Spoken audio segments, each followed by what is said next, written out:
Let me tell you a story. Long time ago, I was involved in a bit of the what you call a board game renaissance. Anyway, when I was a wee-un, board games were like Candyland and Monopoly, and those games kind of suck. But then I learned, like a game called Settlers of Catan came out, and I was like, wow, that's slightly more interesting. And then there was this whole like rabbit hole I went down to where I was like, wow, there's a lot of really cool board games. And you know, one of them became my favorite board game, and it was recently half off on Steam. So I don't know if you can tell where I'm going with this.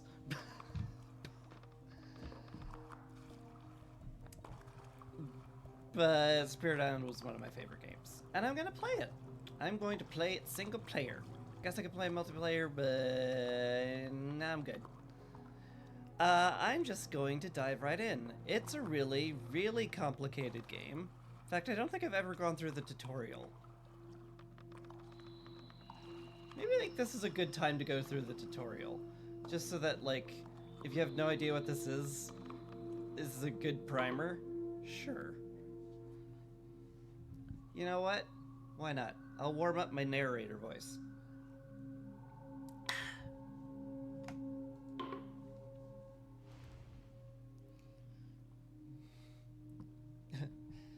Welcome to Spirit Island. I'm Ray. I'll be helping you learn to play. You can see your island behind me. Let's take a closer look. The board is divided into 8 lands that are actually 2 of each terrain. The ocean space on the left is not a land and is not in play. Sometimes. Lands next to the ocean are coastal, the others are inland. The other edges of the board are not ocean and are inaccessible. High cliffs you can't scale. There are 2 green jungles, one is coastal, the other is inland. There are 2 gray mountains, one is coastal, the other is inland. And there's 2 brown sands. Wait for it, one's coastal, the other's inland. And there are 2 light blue wetlands, both of them are inland. You can adjust your view of the island. Try zooming with the mouse wheel and moving with WASD. Oh my god, basic controls. That's the island board, let's look at the pieces. The Dahan are the native semi-nomadic human inhabitants. They came to Spirit Island long ago and have worked out a coexistence with the spirits. The board starts with 6 Dahan. There's not normally any population growth in the game's time span, but you'll see, it's possible. It is in fact possible. Some blight is normal in nature, but humans tend to harm the land much faster than it can recover. If invaders cause too much blight, you'll lose the game. It's very rude. It's kind of like... This is like... mining too much or farming too heavily. Blight's all sorts of things in the lore. This game has lore. Anyway, the invaders have begun to colonize your island. Their colonization and, quote, taming of the land has upset the natural balance. On the right in the mountain, there is a town. These pieces represent homesteads and small frontier settlements. On the left in the sands, there's a city. Cities are the largest and most pernicious type of invader piece. The invaders are persistent. They explore the island, build settlements, and ravage the lands with their activities, causing blight and harming the Dahan. Let's see what happens if the invaders are left unchecked. Oh, this will be good. The first step is to explore in a random terrain, in this case a mountain. An explorer is added to any mountain land with the source of invaders. You will note, on literally every standard game setup, I should point out, explorers only explore to lands they're adjacent to.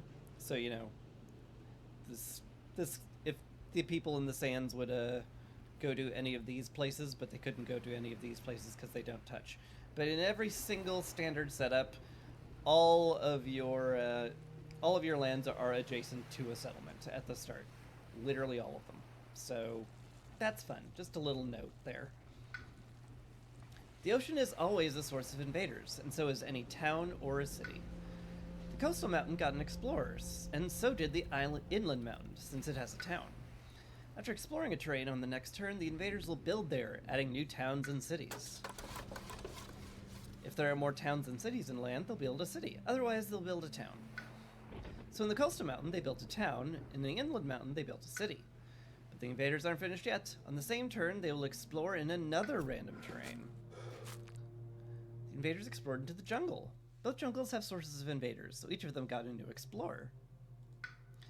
The mountains are in danger. On the next turn, the invaders will ravage these lands. And don't forget, they'll build in the jungle and explore anew. During Ravage, each invader damages the land and the Dahan at the same time. This can blight the land and destroy the Dahan. Any surviving Dahan will fight back and can destroy the invaders themselves. In the coastal mountain, one Dahan survived and fought back, dealing damage to destroy the town. The invader will also ravage the inland mountain. The land takes too much damage, blight is added to the land. That happened in both mountains. Now they'll build in the jungle. Towns! Both jungles just have a single explorer, so a town is built. These lands are still dangerous, because next turn they'll ravage and cause blight. The invaders are relentless and explore again this next turn. It's the wetlands! Both wetlands get an explorer since they're both adjacent to a town or city. Let's move forward to the next turn where we know the jungle will be ravaged. In the coastal jungle, there was only one Dahan and nobody survived to fight back. Blight is added to both jungle lands, since each takes too much damage. That's 2. You can only take 2 damage, and a town does 2 damage. As you can see, the cycle of explore, build, and ravage is leading to the end of the Dahan and Spirit Island as we know it. This isn't the whole story. It's called Spirit Island for a reason. I bet I'm gonna be introduced. With your help, the island can be saved from the invaders. Let's go back and find out how. I'm water! For thousands of years before the Dahan arrived, powerful spirits have existed on the island. That's me. I'm the spirit. The invaders are spreading impossibly quickly, and the spirits must respond. You are the spirits. Can you save your island? Probably. In this tutorial, you control rivers, surges, and sunlight. To win the game, you must drive all invaders from the island. That may seem an impossible task at the moment. But however, the more you grow in power and make the invaders afraid, the easier it will become to win. If you want to review my help, just look at the picture at the bottom of the screen. Cool. Spirit presence marks the land your spirit occupies. Your presence is needed in order to affect the island. You start with 1 presence in the wetland here. You'll be adding more very soon. But first, as we saw, the invaders have initial chance to explore. Invader card progression is shown at the bottom of the screen. They flip over the top card of the invader deck and explore here. I could have been way more brief with this tutorial, but they are trying to be thorough. Invaders explored into the jungle. The card now advances, and so next they will build in the jungle and explore elsewhere. But before that, your spirit will grow more powerful. So let's begin the spirit phase. Spirit summary is always accessible at the top of the screen. Click or right-click on your spirit to view their full-size panel and the full-size hand of power cards. Yep. You can also generally right-click on other controls to view them in full. Woohoo!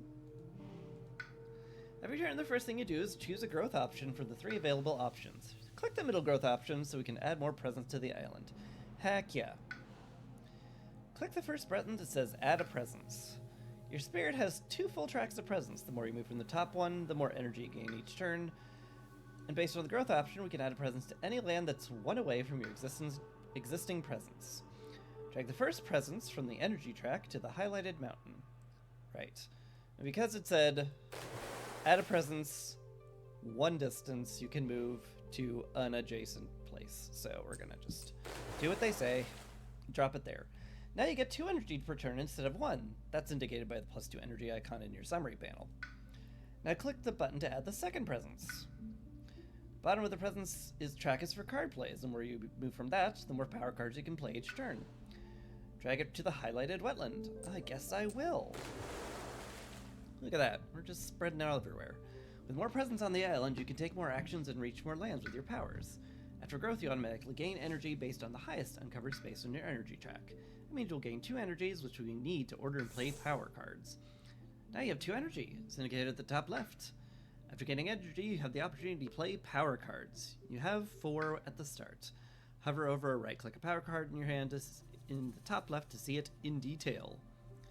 So yeah, River Surges and Sunlight's fun.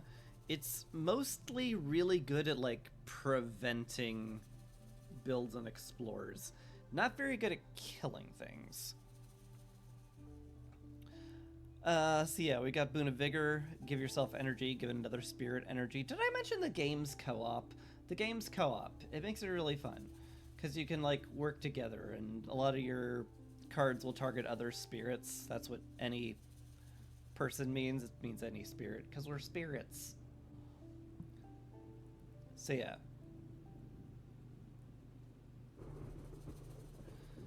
So yeah, if I target myself, I get an energy. Sweet.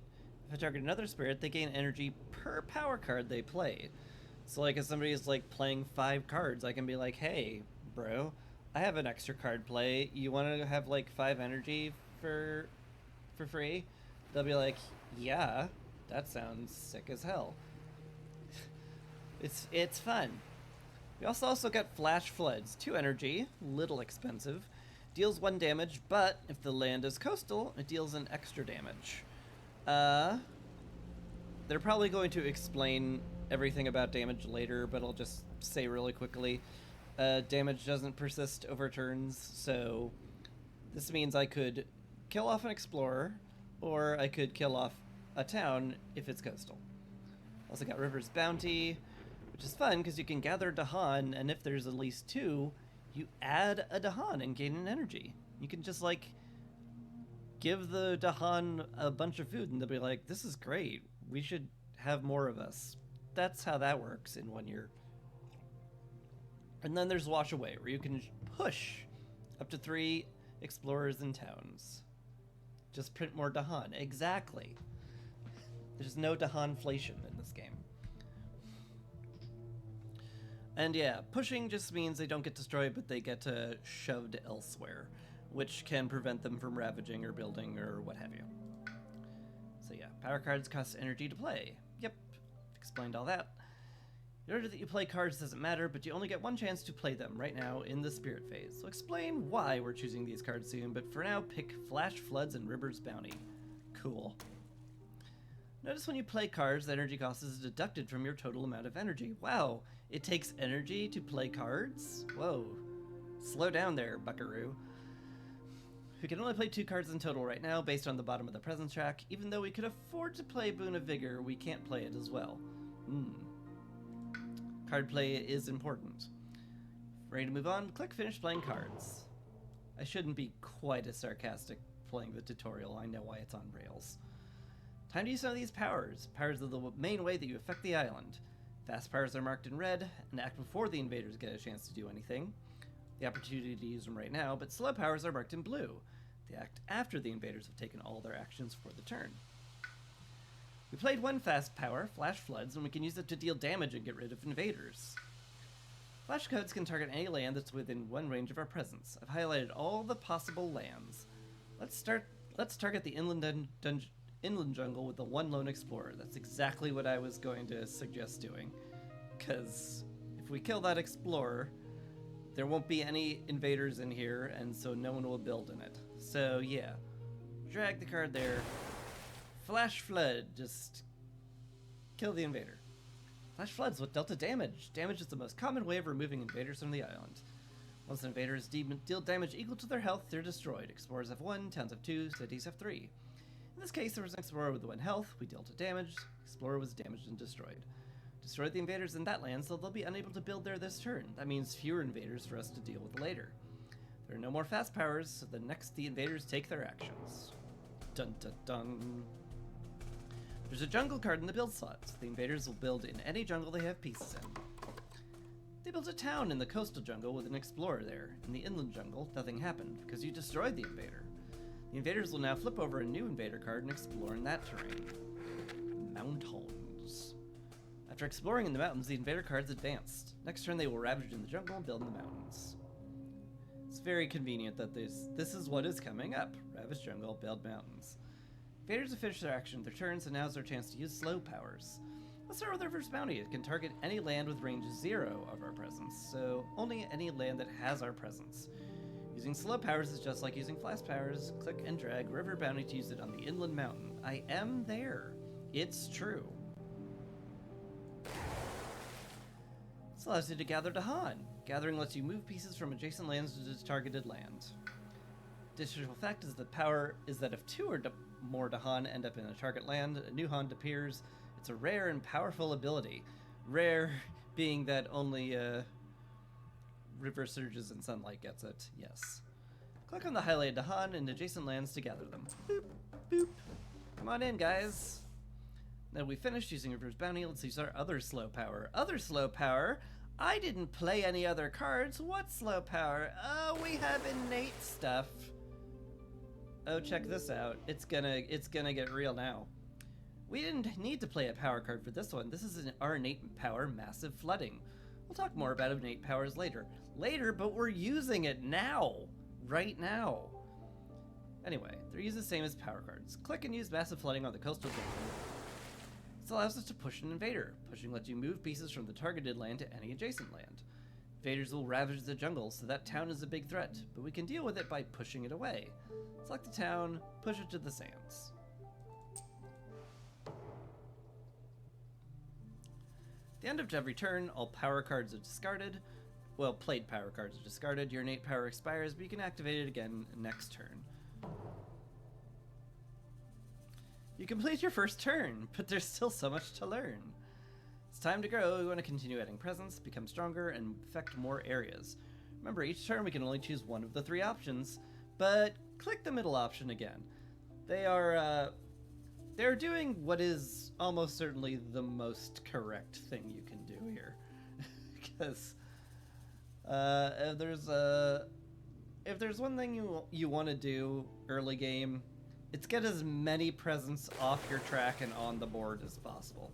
So yeah, let's just go ahead and do that. Add a presence. Where do you want me to put it? From the card play track to the coastal sands. Okay, sure. Alright, any other presents? I'm guessing energy. Oh, you also want card play, huh? Alright. Made a sacred site. When 2 or more of your presents are in a land, it creates a sacred site. That's indicated by the board, by the glowing mark underneath your presence. And in the real game, you just stack 2 of them on top of each other. Sacred sites are required to use some powers. You can think of them as a more powerful presence in whatever land they reside in. You might have noticed your presence in the wetlands are also sacred sites, even though there's only 1. That's because River Surges and Sunlight's special rule, River's Domain, which treats their presence as in any wetlands as a sacred site. Cause we're water. It makes sense. You can see your special rules at any time in the bottom left corner of your full spirit panel. View that by clicking the summary panel at the top. Boop. Look at that. Presence of wetlands count as sacred sites. And I should note, Massive Flooding requires a sacred site to activate. 1 away from any sacred site. Blur to blur. Finish growth, gain energy. We can play up to 3 cards per turn, but we only have 2. Guess we'll just click them both. Look, your innate power, Massive Flooding, has appeared again in your play area. It's time we explored how elements let you activate your innate power. She's going to go on a long tirade about this, but basically it is, if you play this many elements on your cards that turn, you can use the power. So 1 sun, 2 water, you can push. Fairly simple. Yeah. You play a power card, you gain the element shown. Wash away gives you another water. Total elements you're shown in your hand of cards, blah, blah, blah. Hovering over innate power says it requires 1 sun, 2 water. Yep, you'll be able to use it in the slow power phase. They only last while the cards are in play, but the more elements you gain by playing the right cards, the more powerful the effects you can activate. So one thing, here's a mental trick I like to use, is that if you don't have any other way of getting elements, you can note that the number on the element here is how many cards you have to play. So you're never going to get 2 damage until you are able to play 3 cards, and they have to be 2 sun and 3 water. And you're never gonna get 2 damage to each invader unless you are playing 4 cards. So there's a lot of spirits, but this is a good it's a good mental way of noting, okay, I'm gonna need this amount of stuff in order to be able to do that. So anyway, Boon of Vigor targets a spirit, not a land. Grants an energy when you target yourself, or even more if you target another spirit. I'm the only spirit though, so whatever. We gain an energy. Alright. Now it's the invader phase. There's a jungle card in the ravage slot, so the invaders will deal damage to jungle where they have pieces. Rawr. Since we pushed the town away in the last slow power phase, there's only an explorer and a Dahan here. Explorers deal 1 damage. This explorer will deal 1 damage to the land and 1 damage to the Dahan. Dahan have 2 health, so the damage did not destroy them. They fought back and dealt 2 damage to the invader and the land. Explorers only have 1 health, so that was more than enough for the lone Dahan to destroy them. If 2 or more damage is dealt to a land, Blight is added there. This time the land only took 1 damage, so no Blight was added. 1 damage was simply ignored. We have DR1. The other jungle had no invaders at all, so no ravage happened there. Next, the invaders will build in the mountains. This turn, the invaders' construction is booming. In the coastal mountain, they will build a town. And they'll build a city in the inland mountains. Then they'll flip over a new invader card. Explore into the wetlands. Hey, that's my land. After exploring into the wetlands, the invader cards advanced. They'll ravage in the mountains, build in the wetlands. Indicated right here. Fairly straightforward. We can limit the damage in the mountains next turn by pushing away invaders. Click and drag the wash away on the inland mountain.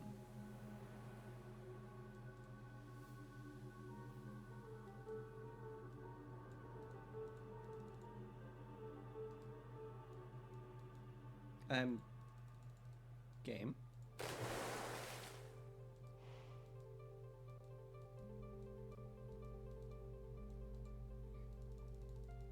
Game, I can't click it.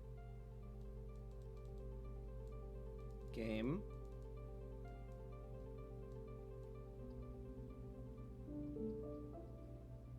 Card versus innate. I'm not sure what you mean, Kinshrew.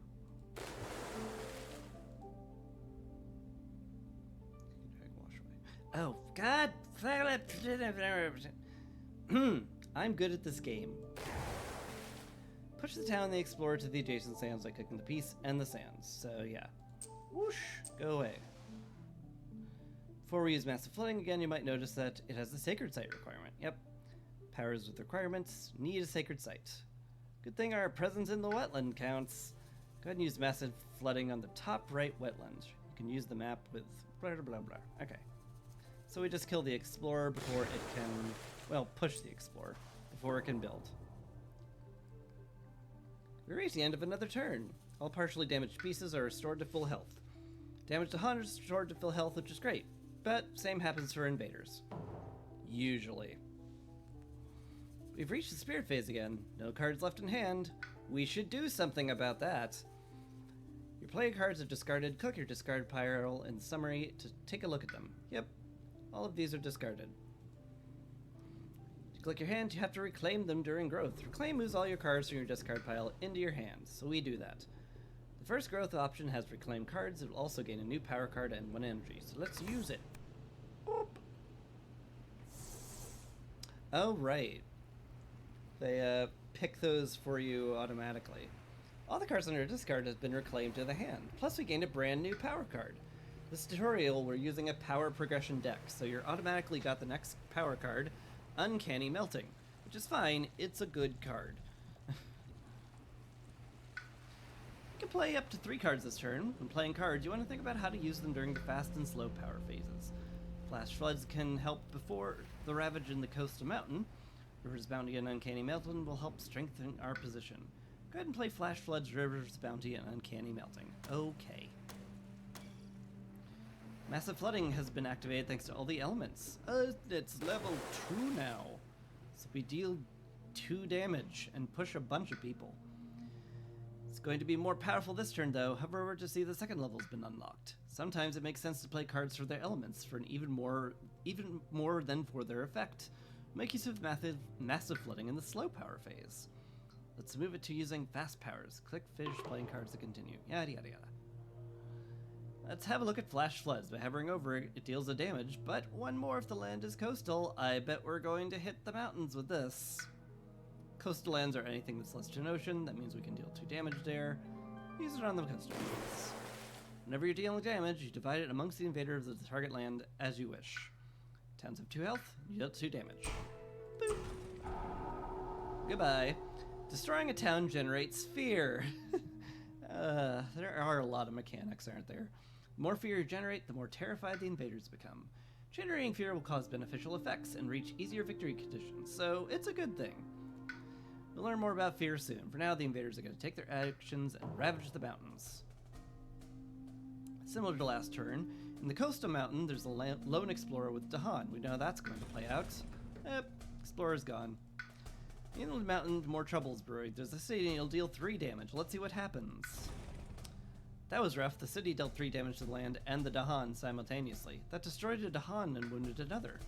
Since 2 or more damage was dealt to the land, a blight will be added. When blight is added to a land, a presence from each spirit there is destroyed. That means me. Destroy presence and remove them from the game and cannot normally be recovered. Then the Dahan fight back. Cities have 3 health, and the 2 surviving Dahan dealt 2 damage each for a total of 4, enough to destroy the city and generate 2 fear. That was a tough battle, but sometimes sacrifice is necessary on the path to victory.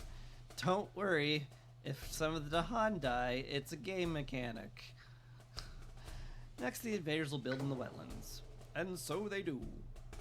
Our slow power last turns are paying off now, and invaders will only build a single town. Then they explored into the mountains again. Now the invader cards advanced. We'll ravage the wetlands, build in the mountains. So now we have to worry about the Ravage. Our new power card, Uncanny Melting, can be used to generate fear and remove blight from sands and wetlands. Use Uncanny Melting in the middle wetlands. The fear from Uncanny Melting, we generated 4 fear. We got a fear card, and the fear sets back to 0. Next turn, before the invaders act, the earned fear card will be flipped over and resolved. Fear cards always have beneficial or neutral effects. Yeah, sometimes they're good, sometimes they just do nothing. Click the fear card to see at the bottom of the screen to see the status of the fear cards. Once we earn 2 more fear cards, we'll reach terror level 2 and an easier victory condition. If we earn all the fear cards, we just win, because they're just terrified. Note that removing blight from the wetland returned it to the blight pool. If the blight pool runs out, it's game over. Sort of. That's for the basic game. Tutorial will continue until invader morale decreases. Exactly. There are some built-up invaders in the coastal sands. Use River's bounty on that land to bring Dahan there as well. Won't that hurt them? Click Gather with the highlight Dahan. With massive flooding power up, we can deal damage and destroy invaders, using on the central wetland to destroy the town. Boop. After dealing damage, massive flooding also lets us push up to 3 explorers or town. You could push away that explorer, but remember, it will end up getting destroyed by the Dahan without causing any problems. Since the power card says up to, we don't have to push anything at all. We can just click finish pushing without actually pushing anyone. Indeed. Very good idea to have explorers get killed by Dahan. This is a good time to use our 3rd growth option. Click on it to gain a new power card and add a presence. Ooh, that is good. Let's replace the presence that was destroyed last turn. Drag the first presence from the energy track to the inland mountain. Boop. We can play all of our cards this turn and plan to reclaim them next turn. Just play them all. Nature's Resilience is such a good card.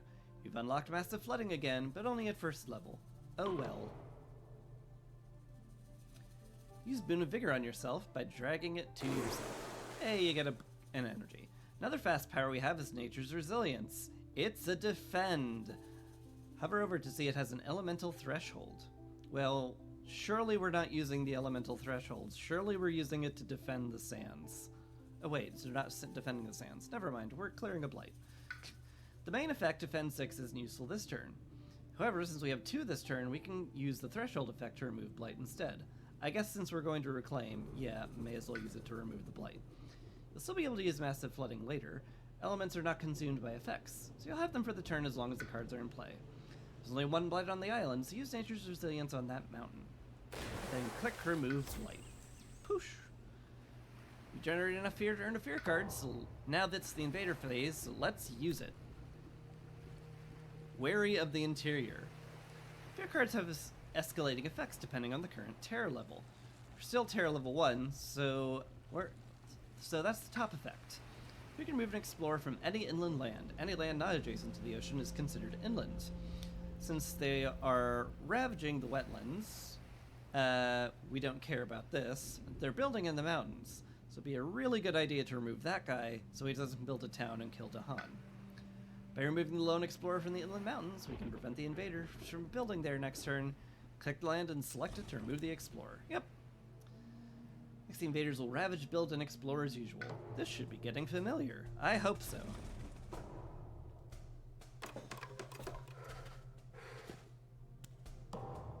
Whew, that's a lot of explorers.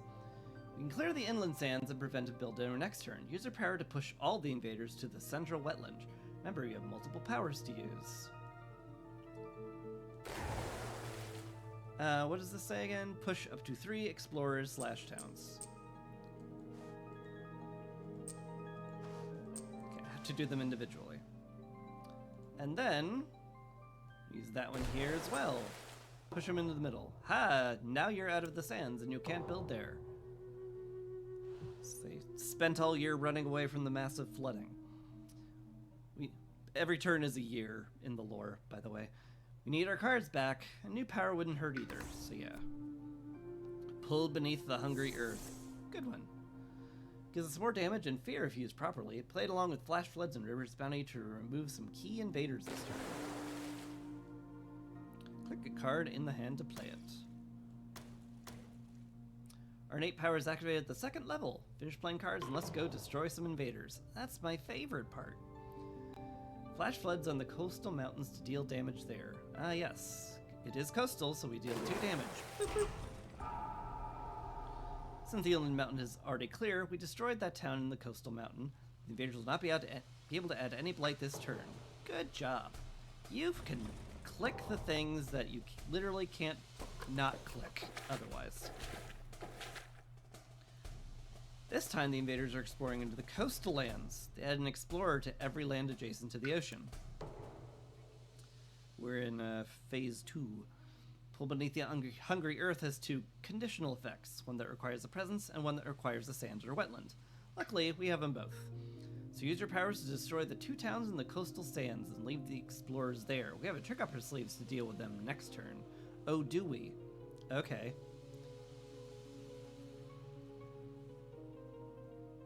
So yeah, if your presence is present, fear and damage, and if it's sands or wetlands, deal an extra damage. So yeah, kill off a town, and then we've got massive flooding. 2 damage. Boop, boop. Since they told me to leave the explorers there, we shall just click finish pushing. Having more Dahan is always good, especially in a central location where they can be pushed or gathered from. Use River's Bounty on the central wetland. That's a really good tip. There's no invaders in the mountains, and it's far from the action. Let's pull them there. Sure. If there's one thing that I'm really bad at, it's using Dahan. There's only a little more I need to teach you before you can take on the challenge alone. You've grown in power and knowledge. At this point, we have lots of energy and not much to do with it. Choose the 3rd growth option and gain a new power card. Oh baby, it's time for major powers. We got a major power. These are generally more powerful than minor powers we've been relying on, but also cost more energy to use. Often they'll have a powerful elemental threshold ability. This one's no exception. The right elements, Accelerated Rot can do a whopping 9 damage. Which is a lot. It's only jungle and wetlands though. Major powers have a drawback. When you gain them, you must forget a power card to make room for them. It means you don't have access to it anymore if you forget it. You can forget a power including from your discard pile or the major power you just gained. So if you get a major power, you can be like, I don't want this one, and just forget that one. So click any power to forget it except for Nature's Resilience. We'll need it this turn. I can go into the discard and... boy, these are all really good actually. I guess Boon of Vigor, we are gaining a lot of energy. Well, we're not gaining that much energy. Let's pick...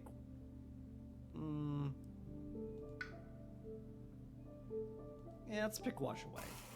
I'm bad at using push powers anyway. Go ahead and add a presence anywhere you like. It's up to me now? What? That's crazy.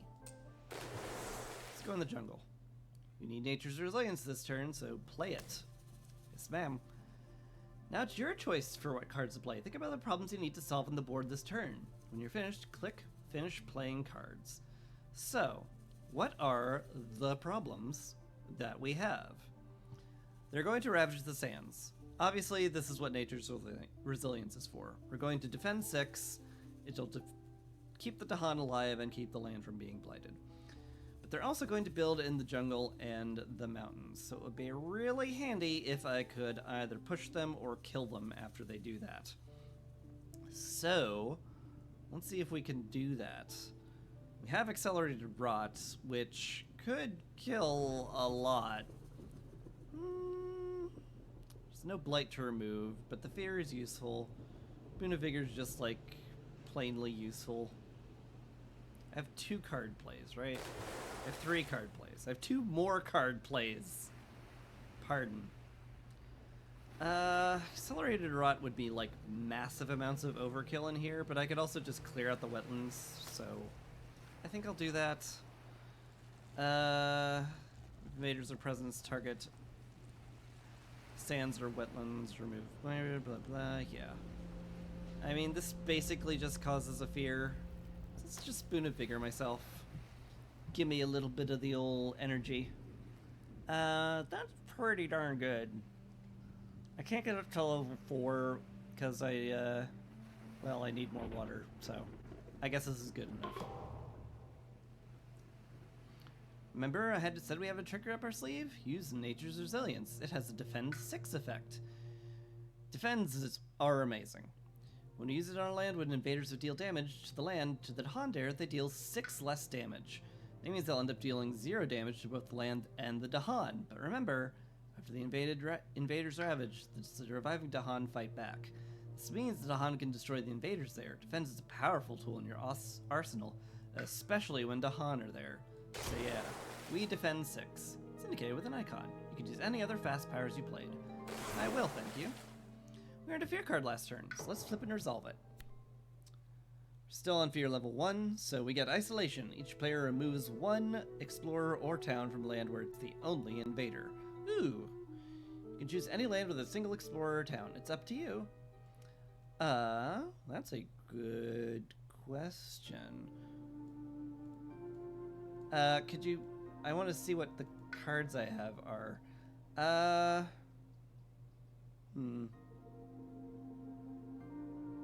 I mean, they're both coastal, so I could Flash Flood either next turn, and it would be fine. So let's just get rid of the one in the mountain. Because I can.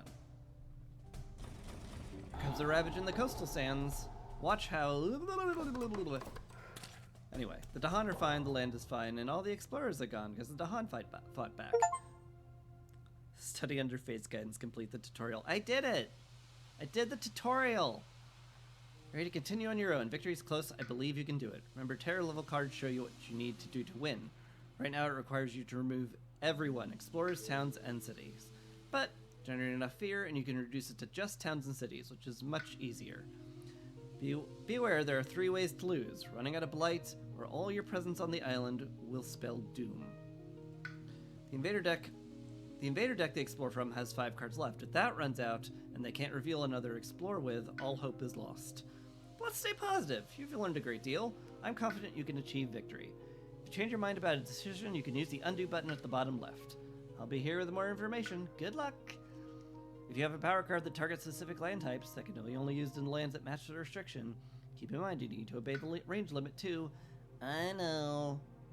Anyway, let's Accelerated Rot the middle here, I think. Did we reach the elemental threshold here?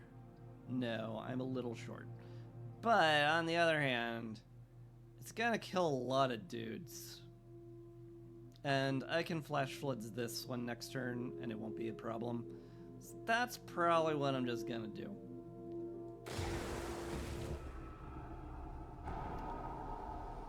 So yeah, we caused a bunch of terror. We have 4 damage to inflict, so let's just wipe them out. Excellent. And now we can use massive flooding if we want to. They're gonna build in the wetlands. I could push someone out of it. I don't actually feel much of a need to. I could push the town out of here if I wanted to. Again, not sure I need to. I think it's just okay as it is. Maybe it's smart to like get this town over where there's Dahan. I'm gonna pretend that's correct. Alright. It's you. It's all up to you now. I can just win. Yeah, I can just win this turn. Because I just need to get rid of... Oh, wait. I'm a terror level 2. If I get rid of all towns and cities, I win. So if I just get rid of the town, I can. And hey, that town's on the coast. So I'm going to just go ahead and reclaim my cards. Get Song of Sanctity. That's cute. And then we're just going to play Flash Flood and destroy the town. And that's all I need to do. So... yeah, I can play more power cards. It's true. I could totally do that.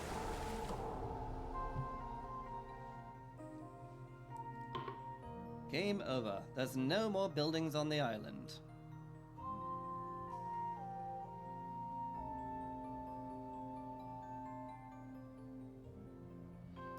All the invader settlements have been destroyed. Their morale is not strong enough to weather this loss. They depart the island for their faraway home. The end. That's the tutorial. I did it! I played the tutorial. So that's how it works. Anyway, so what we're gonna do is I'm just gonna go ahead and click some buttons here. We're gonna play a game. And yeah, the games take a while. So I'm just gonna click very diverse, whatever. Boy, I kind of want to click no adversary. Or I could just click random ones. Sure, let's click a random one. Alright, so what do we got? Alright, my throwing caution to the wind and just absolutely randomizing everything gave me River Surges and Sunlight. Who are you again? Your shadows behind something. Right-click the spirits and boards for more info. Okay. Shadows flicker like flame. This guy. I don't get him. Like, I really do not get him. I kind of hate him. Like he's sort of fear-based for the most part, but he also is like movement, and he can be anywhere where there's Dahan. He's very weird. Anyway, I'm gonna tune the difficulty down a little bit. How do I do that? Game. Base level. Oh, the base level is difficulty 2 because it's France. Right. So yeah, you have invader cards. You should play 3 spirits you like. I should play 3 spirits I like, yeah. I wanted to throw caution to the wind, though. And be like, whatever, I can do whatever I want. But maybe I don't. Maybe I just don't, actually. River Surges is fun. I love Spread Rampant Green. It's silly and has some really good synergies. And then there's Keeper, who's just a big grumpy dude that kills things. You could also go Ocean's Hungry Grasp. Ocean's Hungry Grasp is fun. Ocean's Hungry Grasp and River Surges is a really fun combo because River Surges has a lot of push, and the ocean loves it because you can push people into the ocean. And pushing people into the ocean, spoiler alert, tends to be rough. Who knew? I mean, these are all fine.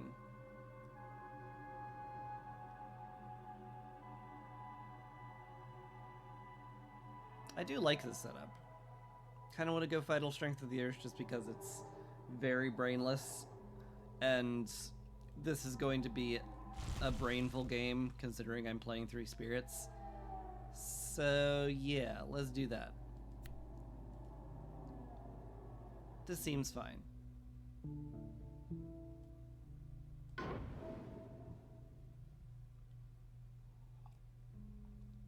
Oh, hi tutorial lady. When playing with multiple spirits, 4 fear per spirit is needed to earn a sphere card. The amount of blight in the pool is also greater, and powers that target other spirits cannot target yourself. Right. Some of the power cards do say another spirit. If it says any, you can target yourself, but if it says another, you have to target someone else. Blight card starts with 2 blight per spirit plus 1. When all the blight is removed from the card, it flips over to Blight Island side and more blight is added to it. It will cause bad effects at the start of the invader phase each turn. Yes, it will.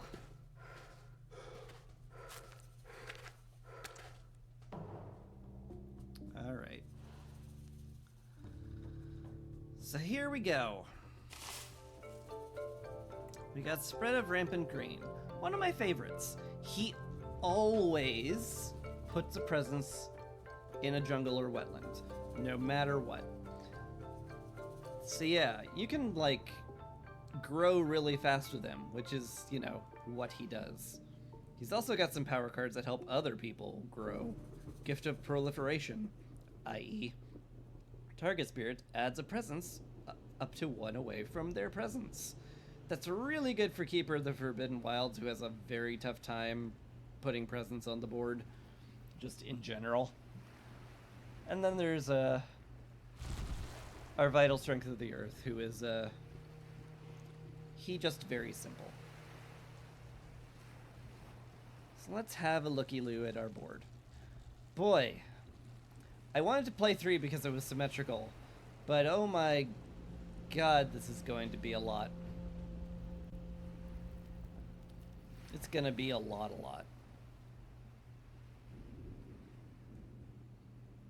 Anyway, Keeper's for turn 1 is pretty much always the same. Add a presence to a land with wilds or your presence. And only one place has wilds or my presence. It's this place. So we'll give myself a sun. You've uncovered an element space on your presence track. I've played this before, lady. You have an element available for your innate power and elemental thresholds. Yes. This means I always have a sun for my cards, which is cool. So yeah, gained an energy. I've done a progress track. You notice this one costs 3 energy, and I has 1. So that's not happening. So what we're going to do is we're going to click gain a power card. In the standard method of gaining power cards, first you click the minor power and major power on the bottom right. Yes, thank you. Choose from 1 of 4 options. Let's get a minor power. Nature's Resilience is very good. One thing Keeper likes is cheap fire, because only one of his cards has fire and it's very expensive, and that lets him kill anyone in his territory. So I'm a little tempted to do Visions of Fiery Doom to chase people out of him, but then again, he wants to chase people into him to kill them. Nature's Resilience is good. Just the plant is very helpful. You can do a lot with plants, and defend powers are just incredibly good. So I'll take that. Any card that says defend on it is great. I almost always take one of those. Alright, so what about Rock Himbo? I can add a presence. What are they doing? I should probably look at that. So they're building in the sands. My rock dude does not have a lot of reach. And they're gonna build a city here unless I can stop it. In theory, I could Year of Perfect Stillness it, which, could work. It would be okay. It'd also be incredibly expensive. I'd also need a defend card for later. But, like, it is doable.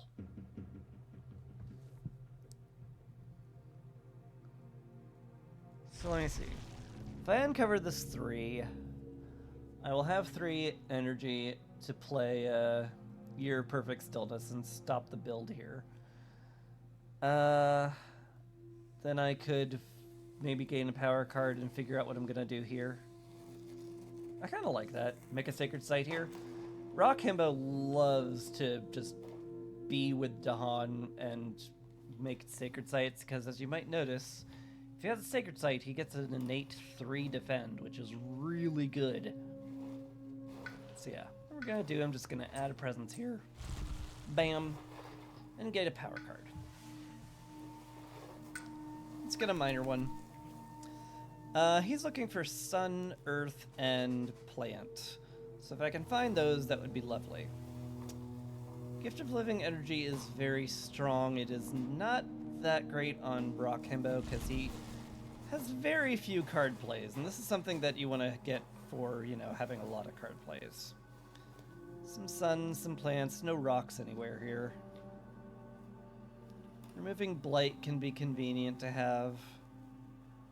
This is a lot of energy for a lot of people and has 2 of the elements I want. Certainly not bad. I would have much rather have gotten this on Spread of Rampant Green, but oh well. Can't do anything about that now.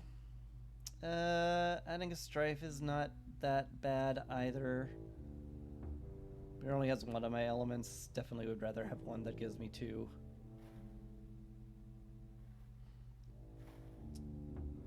The Gather would definitely help this turn, though. I could pull them out of the sands and prevent the build that way, which is not a bad idea.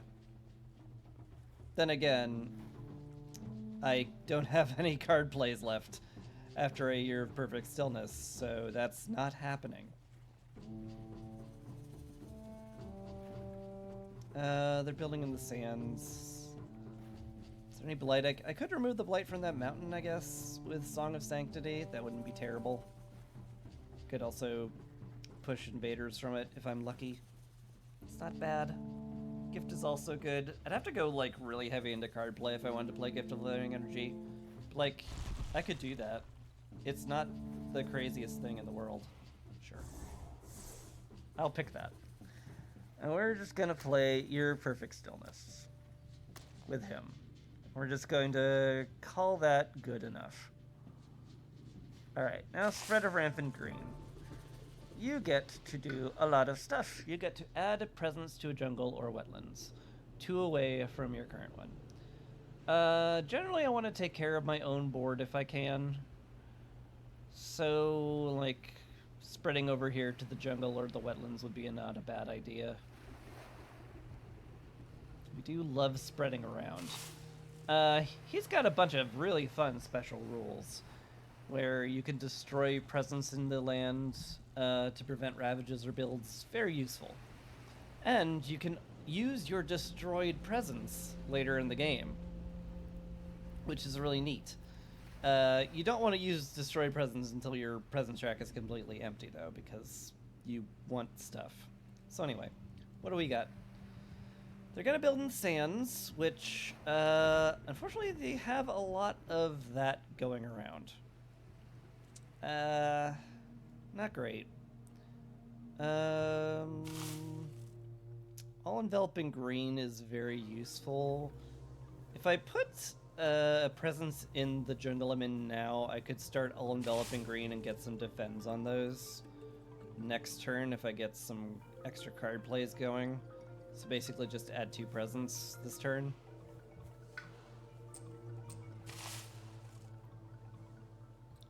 Add a presence, +1 card play. Oh yeah, you also get +1 card play. This is really strong for him, I should point out. Let's see. As I recall, our loveliest Spread of Rampant Green is really, really bad at dealing with explorers, but he can kill towns and cities really, really well.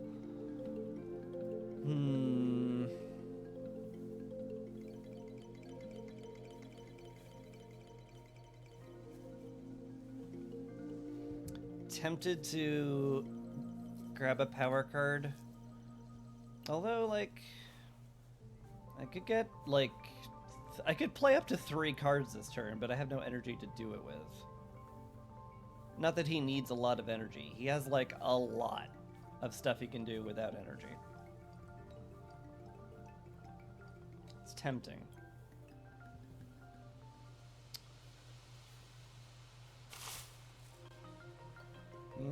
If I stem the flow of flesh water, this will kill off the, well, it won't actually kill anything off. I have to ping it with something. I need to be in the sands for this. Maybe this is an add a presence to, like, one of the sands and just ping one of them to death. That's not a terrible plan. Do you have a bit of a waste of card play? I could get 2. Sun. If I can get a sun, that'd be cool.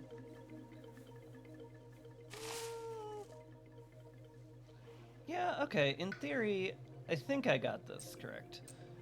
If I put a presence down here, what I can do is I can play Gift and stem the flow of water, and this should let me tear down the town that's in here, which is pretty nifty. I don't have any defense, do I? No. I've also got Overgrowing Tonight, which lets me spend 2 energy to put another presence on the board, which is like, this guy drops presences a lot. It's like he spreads rampantly or something. Go figure. Anyway, back to Keeper. Keeper's turn 1 tends to be very weak because he's a very slow character. Probably Boon of Growing Power. I've only got the 1 card play, and I can't do a whole lot with it. And I want to end the turn with 2 energy. Could remove the Blight from the wetlands just as, you know, a prophylactic or some such. It's possible. It does help me spread if I can get into a place without Blight. That might actually be the play. Boon of Growing Power is very strong too. Ooh, in fact it would let me kick Explorers out if I play Boon, because it has a sun. Yeah. This is just like always my turn 1 as Keeper. Just Boon of Growing Power myself and grow. It is what it is. Alright. Alright, Rockman. Stillness this. Gift of Proliferation. I mean, I did say it's very good on the Keeper. It's also very good on Rock Boy.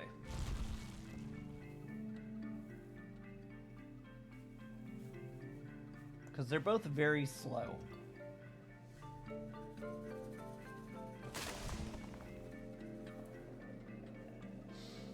I don't think it would change much of anything if I gave it to Keeper.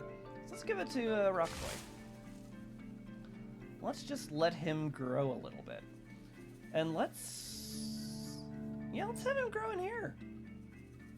We'll get a free defend on that next turn. Alright, Invader spilled, like jerks. And they explore into wetlands. Oh boy, are they ever everywhere. Alright. Now, we do this whole damage thing. Stem the flow of fresh water. Oh, I ate your town. Sorry about that. And now we have Keeper. Boy, now I do wish I had unblighted that land, because then I could have grown into it. But yeah, basically I want to put down a wild somewhere I want to be. Probably want to stretch out towards the coast as much as I can. So put a wild there that lets me grow into it. And then I can Boon of Growing Power. Keep Spread Arrangement Green has a very tough time getting energy, so it feels like it might be a good idea to give that to him. So let's Spread Rampant Green, gain a minor power. He wants water, moon, and plants. We have some of that.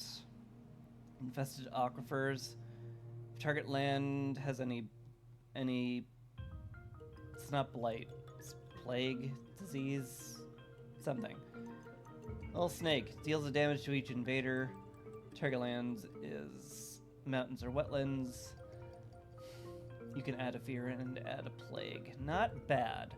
Defend 5 also just strong, period.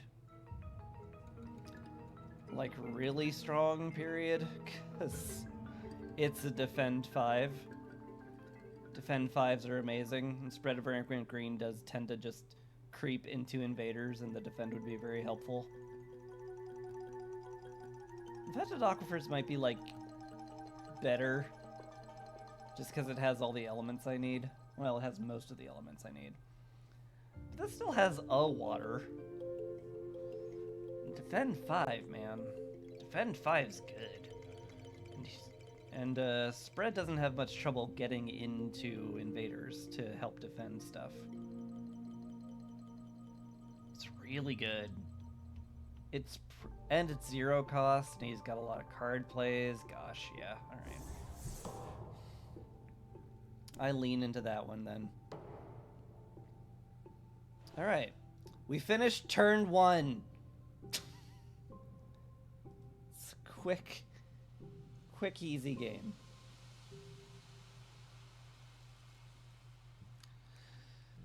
Alright. So, they are ravaging the sands. So, my Rock Himbo wants to defend here. And if I can, I would love to guard the healing land over here. So, I'd say let's just grow here. Am I gonna need more energy? I get 3. I can guard the healing land already. So I don't need to gain 2 energy and add a presence very much. They are building in the wetlands, which is a little spooky. Could Rituals of Destruction them in there this turn? That'd be really expensive. Is that, like, doable, though?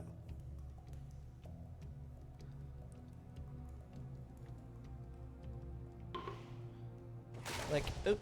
No, I wanted to... Okay, thank you. The undo is a little, aggressive.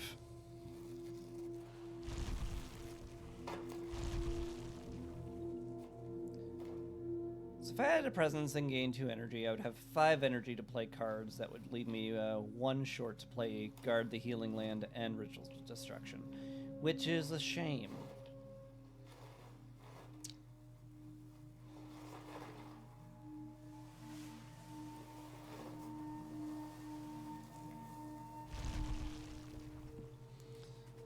Could uncover 4, but then I'd only have 1 card play. I think it's probably best if I uncover card play here. So yeah, let's just do this. We've got a second card play. Defend 3 automatically, so this Sands is all taken care of, which is nice. Maybe I'll find an awesome power card to help me out. Call of the Dahanways is strong. There's some pretty good stuff here.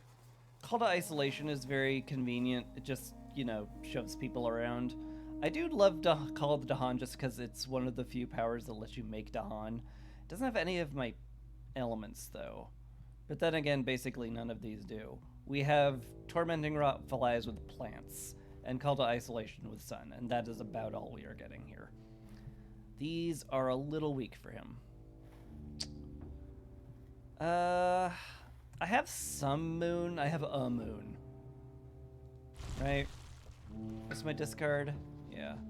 I only have Ritual Destruction. Call the Dahanways is probably not going to proc with him very much. It's possible, but only just possible. Call to Isolation would let me push someone from a land with Dahan, which means I could prevent the build here. And that could be a good enough reason to pick that power right now. I think it is. Alright. Good enough. So, this is all guarded. I would love to defend this so it doesn't get blighted. It's not the end of the world if it does, granted. But... do I care? Do I want to do something else? What would I do? Give someone else a bunch of energy?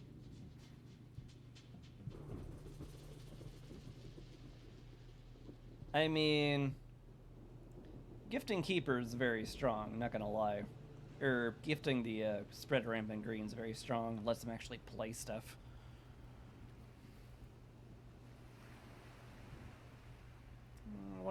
I think I'd like to keep the board as clean as possible as I can for right now.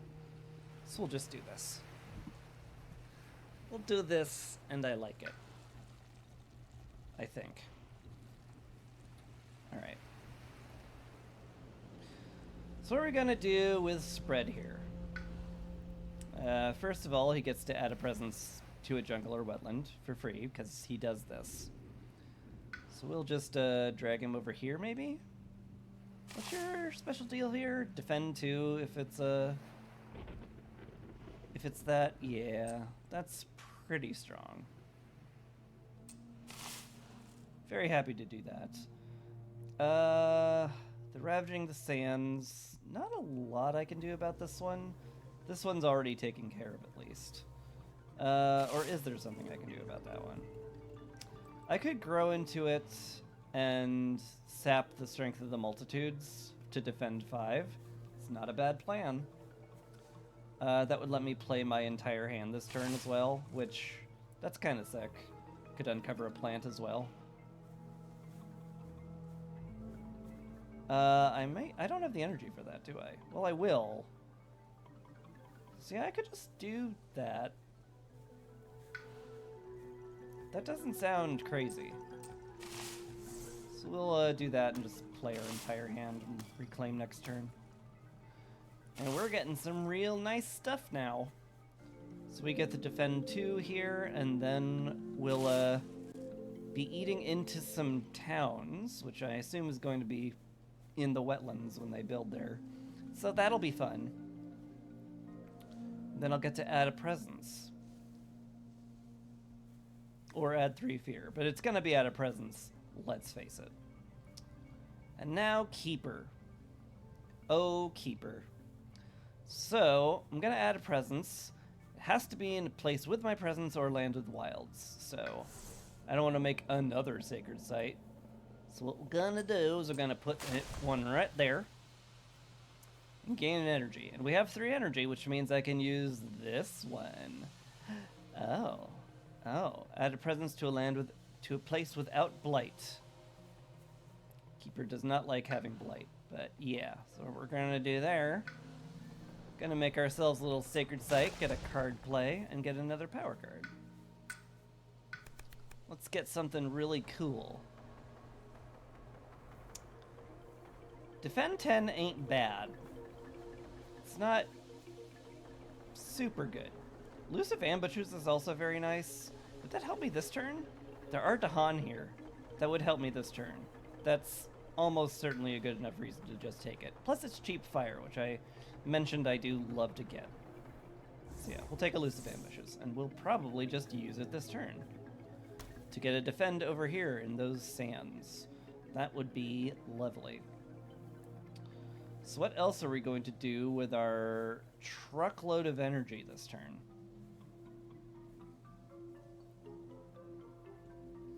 They're gonna build in wetlands. Minor issue. I could remove the blight in there. That'll stop a blight cascade at least.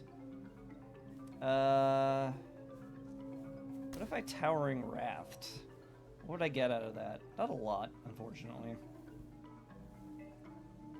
I could punch somebody, which, I mean, it's good, don't get me wrong. But what would I punch? the town that gets built here, that's not bad, but it would also kill all the Dahan. I'm not interested in killing all the Dahan. I like the Dahan. I would like to keep them around. So maybe I do something else. Could add a wild so that I could grow somewhere else. Maybe play Nature's Resilience to keep this from getting pinged. It's not the craziest idea. Gives me the green I need to add another wilds to a different land, which ain't bad. Yeah, Keeper's just... he's a little slow to start. But boy, oh boy, does he get good. This leaves me with 2 energy too, so like, this seems pretty darn good. Seems like a good turn. Seems like a good turn. So let's do our fast powers. Okay, I'm gonna guard the healing land here. We are going to call to isolation this gentleman to push this guy out. Let's get him over here in the mountains. Prevent that build. Alright, spread of rampant green. First, we're going to defend 5 here to prevent the blight. Then overgrown a night. Just grow. Also defend 2 somewhere else if I wanted to, but there's kind of no point. But I guess here keeps Dahan from even taking any damage, so haha, screw you guys. Overgrown a night. I definitely want to jump into a non-juggler wetland with this because I have a very, very, very easy time to getting into jungles and wetlands. Could also cause fear, but that's nowhere near as good as growing. So one of these places, probably. Or this. Could grow back into the mountain. That's not a terrible plan, but let's go to the coast. And let's get something. More card plays? More energy? They're both good. I'd love to uncover the plant, too.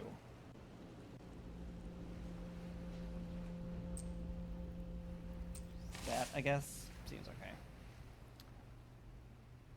How bad could it possibly be? Anyway, we elusive ambushes here. Defend 4, Nature's Resilience here, defend 6. And that's it.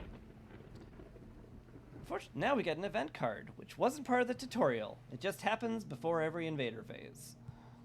Tight-knit communities. Towns and cities have +1 health. I hope that doesn't affect anything. Each beast destroys an explorer and moves, and add 1 to a board with that one. Every board starts with an animal, so they're not going to do much of anything. But very convenient that they're going to eat a couple of explorers that would otherwise be annoying. Delicious. Add a Dahan to a coastal land with Dahan. Ooh, that's helpful. More Dahan, more better. So we'll add 1 to you. Coastal land with Dahan. This one seems like a good place to add. And let's add 1 to you. Excellent. Vader's Ravaged Sands. They get killed. Ah. It has 3 health now, doesn't it? Ah, stupid event. Yeah, I only have 2 damage. It's not gonna kill the town. Nuts. I was hoping that would kill the town. It's very rude. Alright, I could kill myself to allow the build, but I don't think I need to. I don't think.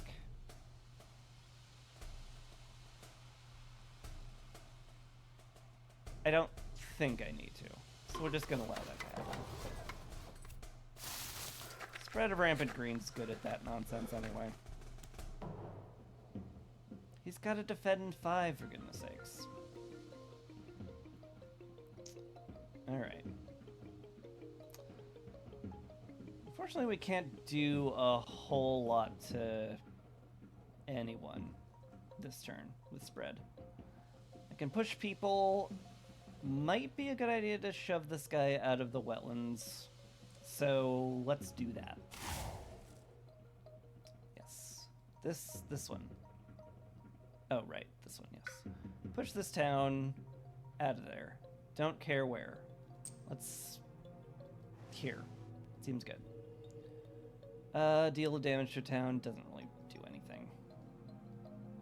Just like, oh boy, hit something.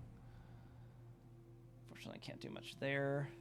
Shred of Rampant Green, at the very least, can do a thing, though. Do what, though?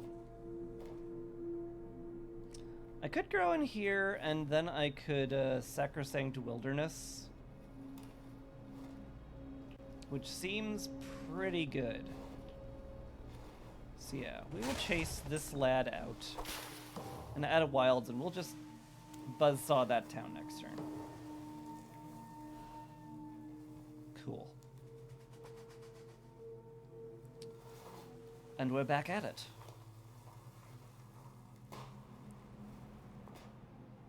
Alright, so how bad is this turn? Rockimbo's sitting pretty right now. He's got a couple of builds, but it's fine. Might want to guard the healing land for that one next turn, but otherwise it's just perfectly fine. So yeah, I think we draw some Dahan in here, get the town destroyed from the defend, which would be excellent. And then just Gift of Living Energy? Seems fine. Sure does seem fine. So yeah, I don't need to make a sacred site. I think it's best to add a presence somewhere. And just extend my reach. That would be good. Certainly not bad to put it where there's Dahan. So let's do that. Get more card plays. Sounds good. So draw the Fruitful Earth. We'll get a couple of Dahan in here, and we'll that's slow. Never mind. I'm a dummy. But on the other hand, no, I am setting up for next turn. I'm brilliant. I'm actually very good, and my brain is very good. Anyway. Spread of Rampant Green. I believe you have no cards. Yeah. Yeah. Yeah.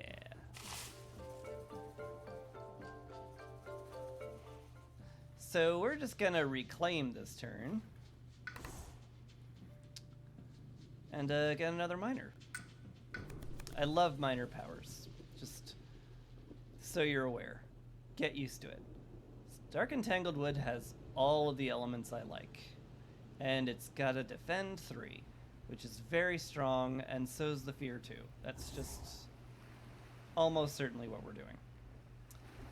I can creep into these wetlands. Is that a good idea? Probably. I could use Dark Entangled Woods there. No, I can't, because it's not a mountain or a jungle. Right. But they're gonna ravage it, so like, I push the town, so that's gonna take care of itself. I basically just need to sap the strength to not die here. Be very helpful if I could also get some Dahan in there, but I don't think I can. So best thing I could really do here, I think, is see if I can't ping a town away with all enveloping green. It's got range 1, so I basically just want to put down a sacred site somewhere to help me reach elsewhere. Maybe here? It's gonna be really scary next time they build in here, but maybe that's okay. Also, I can't do that. I'm a dingus. It has to be jungle or wetlands. So let's grow in here. Cool. Alright. Sap the strength of the multitudes to defend here. It's 5, that should be plenty. And what else do I do with my other 1 card play? Certainly proliferation's good. I have the energy to overgrow in a night, which is pretty rare for green. Maybe that's what I do. Just get all of green's presence on the board, like, immediately. It'd be fun. I would love to play a moon and a plant, though, as well. If I... Does it count if I overgrow in the night and uncover this plant? Would that let me... Would that make me play all enveloping? Not that it does anything, but if it did, that'd be sweet.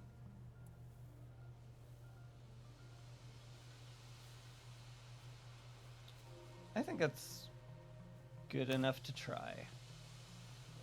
Is how I'm feeling. And now Keeper. Oh, Keeper. My favorite spirit. So what we're gonna do here, we're gonna add ourselves a presence in a place with some wilds. And oh hey, here's one. How many card plays do I need this turn? I need to Sacrosanct. Boy, I would love to defend. If I could. That's gonna be hard.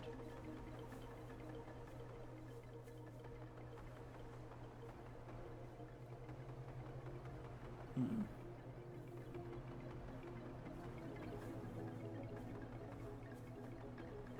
just gonna buzzsaw that. Make that gone. Maybe I'll get lucky and grab a defend power. I don't know. They're all good options. It's nice to have all good options. Alright, so we'll add a bit presence. Open up a plant. It is really convenient. I probably want more card plays, but I can double grow next turn.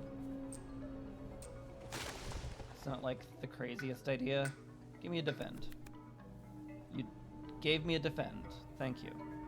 Just, the elements on it are terrible, but it's a defend. We take those.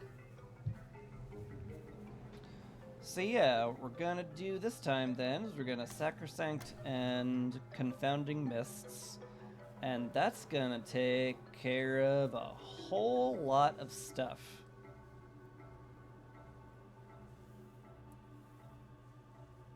I think that's all I'm doing this turn.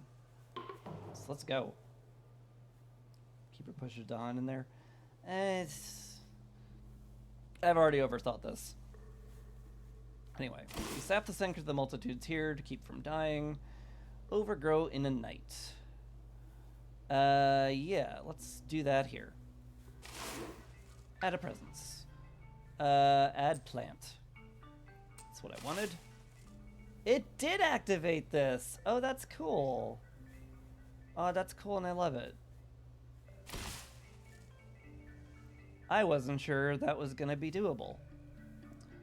Alright, now I can Gift of Living energy. Give somebody 2 energy. I think I just keep giving Spread of Rampant Green the energy because boy is his energy track bad and he could use it.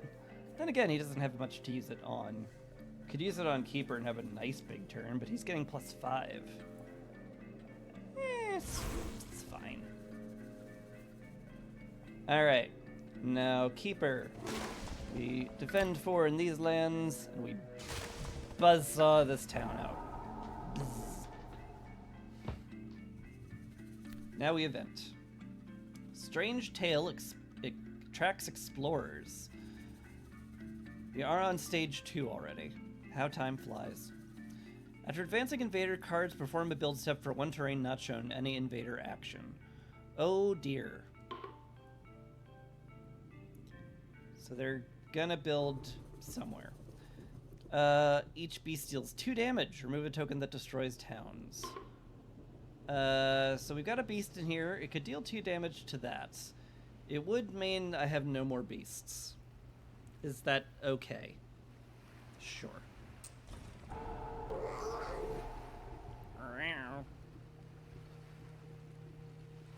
a land to deal damage. Yeah, does nothing. Add a Dahan to a mountain with sands. And mountain or sands with Dahan. Cool. So these guys get one. Convenient. These guys could get one? That seems good. Yeah. Seems great. And mountains or sands with Dahan on this board. Over here maybe? It is where they're needed, so...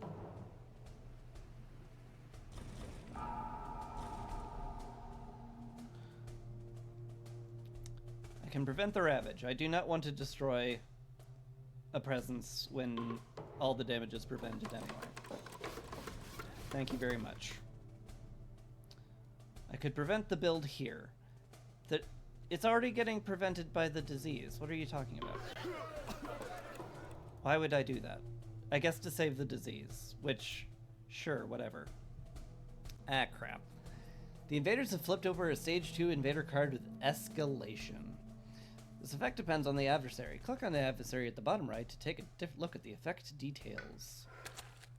So yeah. Fortunately, I'm playing with France, and they have escalated. After exploring on each board, pick a land of the shown terrain. If it has towns/cities, add a blight, otherwise add a town. That's going to suck.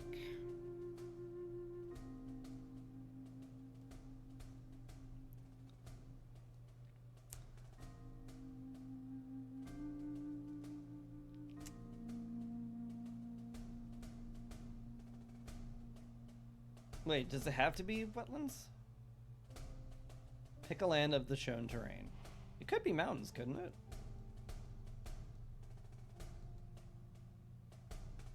Oh, pick a land. Not like all lands. Okay, yeah. So on each board, they either add a town or they blight the land.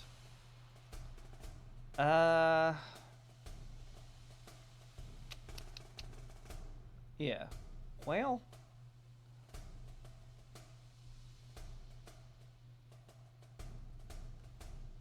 It's a little unfortunate.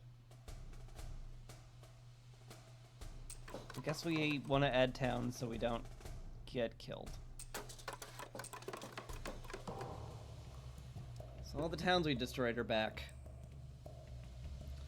Cook land for the invaders to build in that terrain. Right. Because of the event. Perform a build step for one terrain not shown in an invader action. Jungles or sands to build. Jungles definitely have the least stuff. Everything on an invader card is a pile of, well, that's not nice. You are very right about that. Jungles would get me a town and a city. Sands would get me 2 cities and a town. Probably just jungle then.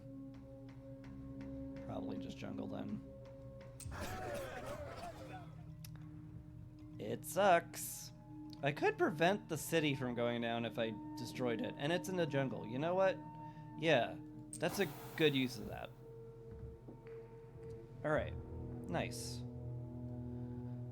Alright, they're going to ravage the mountains, so I'm going to draw the fruitful earth here.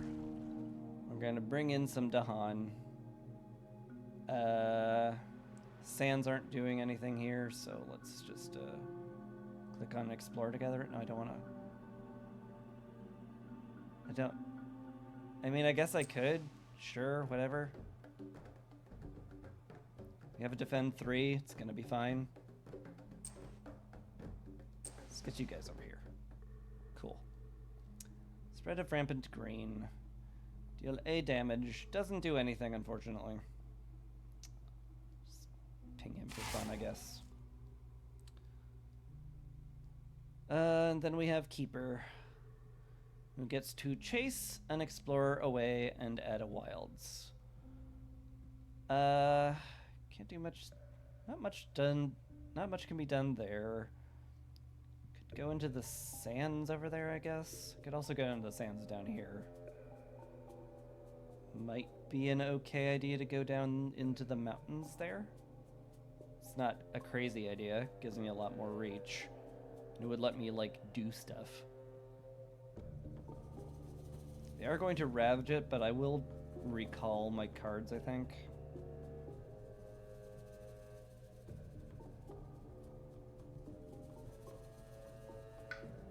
And I do have Nature's Resilience, but I don't need to be there for that.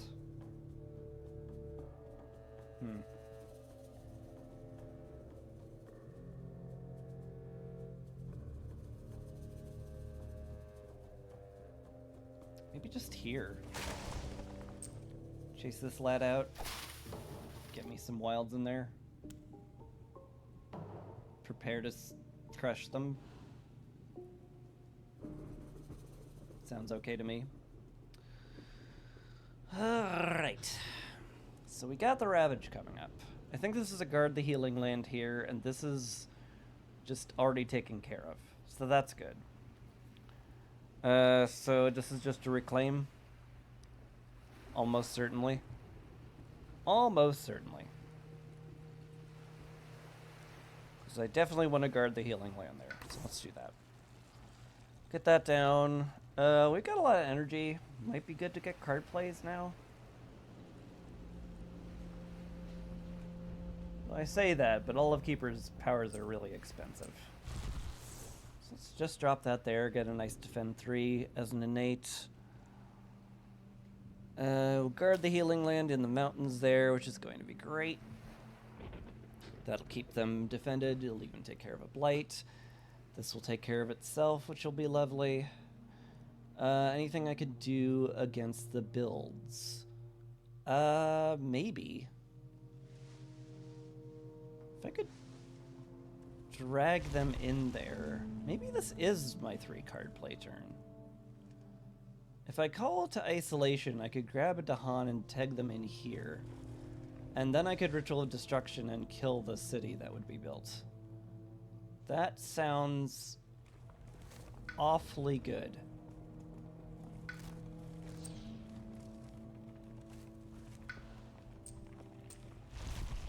So yeah, I think I will do that. Guard Healing Land. I don't need to call that, so just draw the Fruitful Earth. That's fine. If I can play a Sun, that'd be really sweet. Because then I could repeat my Gift of Living Energy this turn, which means I could just jolt everybody with a ton of energy, and that sounds really freaking sweet. Yeah, I like that. All right. Spread of Rampant Green. Let's get our presence back from when it was blown up. Very rude of them. Pretty darn good on energy. Do I need to reclaim this turn? What are we doing here? They're gonna Ravage. I could just lose a presence to prevent that. They're gonna Ravage here too, though. Probably want to add a presence and well, it is a mountain. I can Darken Tangled Woods and that is taken care of. I can send the Flow of Flesh Water in here. I think that could take out the city. I might have to, like, get killed a little. But that's not the end of the world.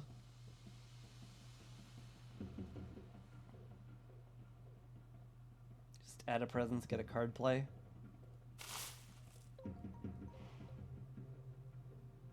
It is a free defend.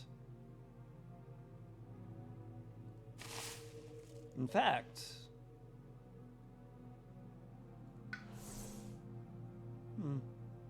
Oops. No, I didn't want to. Yeah, sorry. Wanted to. No, I wanted to. There we go. Let's add a presence. I mean... More energy? I don't think energy is going to be the problem. Let's creep over here. spread everywhere. Alright, then we play cards. So, if I stem the flow of fresh water, that already has activated my defend 2. Which means this is fine.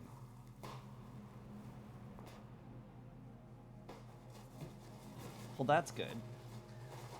If I throw some moons down, I could start chewing on people.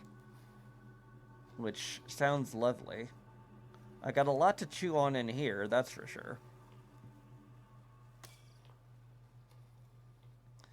Could just play Dark Entangled Woods for the elements.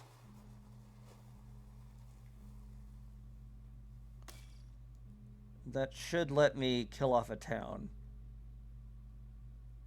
And that does sound awfully nice.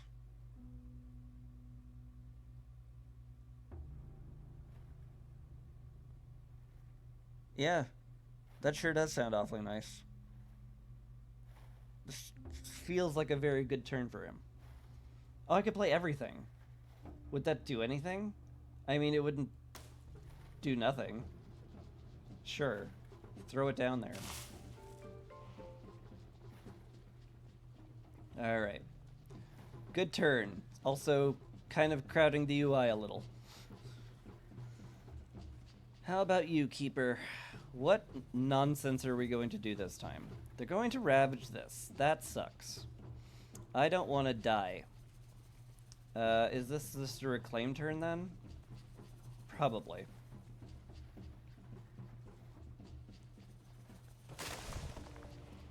What are my things? Yeah, I definitely want to get my defense back and then punch them to death. Can I shrink stuff down with the little plus in the corners? To a point, yeah. I think that just focuses on one person. Which is good. Though I don't know. I think I'm okay with seeing everything for the moment. If it gets really crowded, that's a good thing to notice, though. Thank you. Alright. Let's reclaim. Get an energy. And then grow. Into a land without blight. Sure would be nice to get in here, or I could do stuff. Seems okay to me.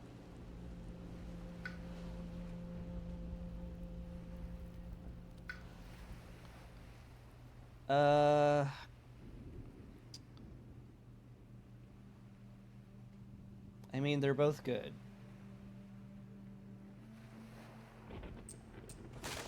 Drop that there, that's fine. Let's get another power card. Ooh. Some good stuff. Voracious Growth is quite nice. Purifying Flame is also really good. It has fire and is very cheap, and it lets me remove Blight, which is also very good. There's a lot of really, really good options in this. Purifying Flame has the most of the elements I want, though. And it's just convenient to have, because then I can remove Blight from literally any land. Voracious Growth also very, very strong, because it's 1 mana kill a town, which is really freaking sweet.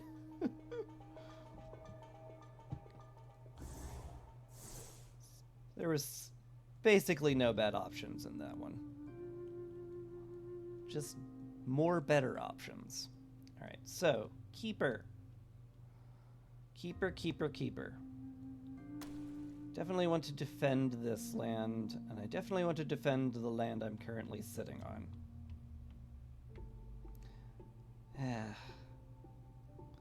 What a anemic turn that is.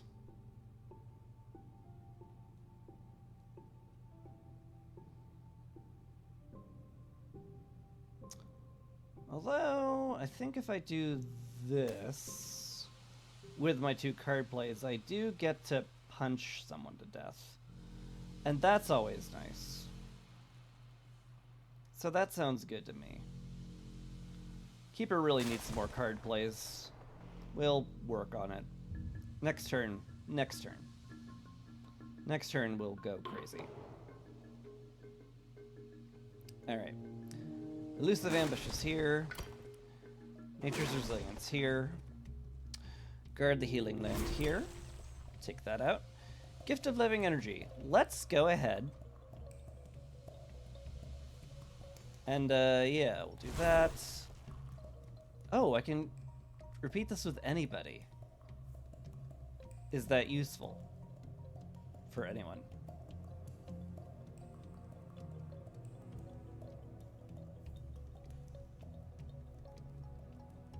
I could double Gift of Proliferation. Wait a minute. That's awesome. Wait a minute. What if we did that because it's really freaking sweet? That sounds great. Hey, Keeper, you wanna, like, put down something? Oh, yes, I would. Thank you. And, hey, Rock, thanks for that. You wanna, like, have another presence somewhere? Like, oh, yes, I would like that too. That sounds absolutely fantastic. I would love to extra growth. That sounds lovely. Alright. Now for the mountains. Yeah, so we defend 3 here. Defend 2 here? Defend 4 there. Yeah, no. I'm good. Alright. Land is not blighted, so we have a healthy island. During the next normal ravage, the towns deal an extra damage. E. Oh no. That's going to hurt. That sucks. That's really rude. Each beast destroys an explorer. Add a beast to a board with that one. Cool. So this explorer goes bye-bye. And we get a beast on this board, which basically just throw them wherever there's invaders, so they are made less comfortable. Here. The wetlands. Add a Dahan to a jungle or wetland with Dahan. Sounds great.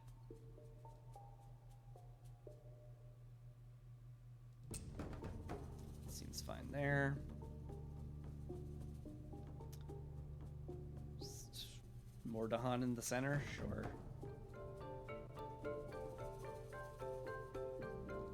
Here's good.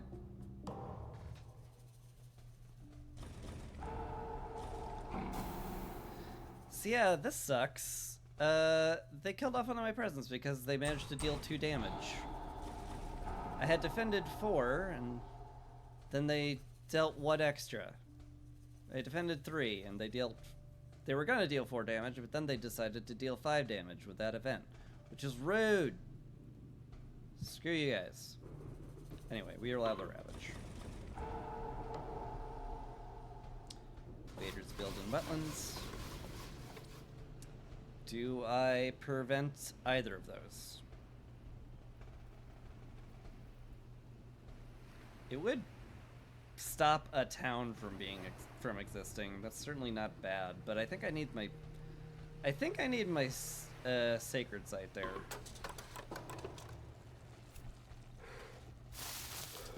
Explore into sands.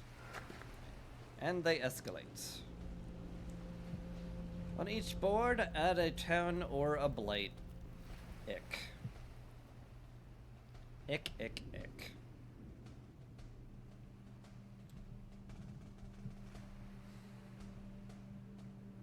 It has to be sands, huh?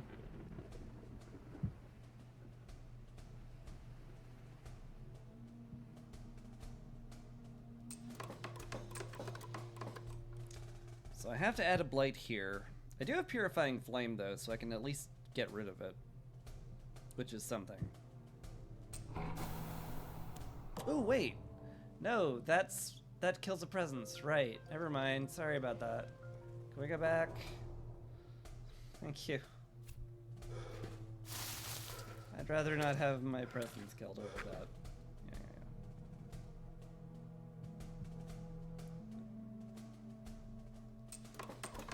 Yeah. That's better. All right. Hey. Things are a little ugly, but oh well.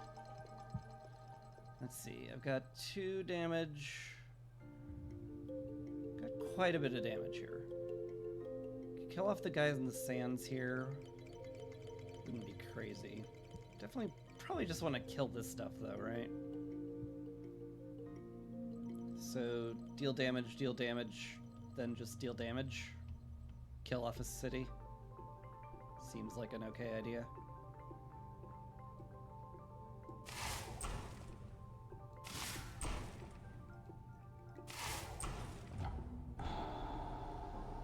Killing off a city is pretty good.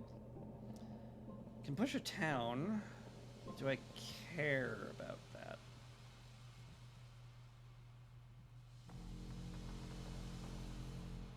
Maybe a little. Yeah, I certainly wouldn't mind this not getting a city, so let's push that elsewhere.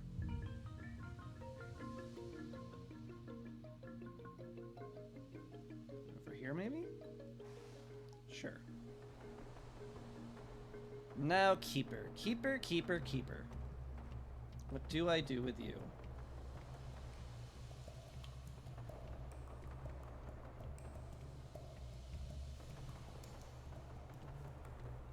I can't chase anybody out of sands to prevent a build. So basically just put a wilds down somewhere, call it good, I guess.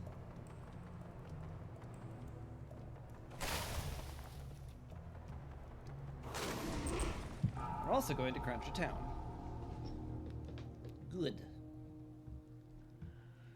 And now draw the fruitful earth. Can I stop a build? I can stop one in here. That's not a bad idea. Sure. Or did I want to pull them somewhere else for reasons? I forgot. I forgot why I played this card. I think I mostly just did it for the elements.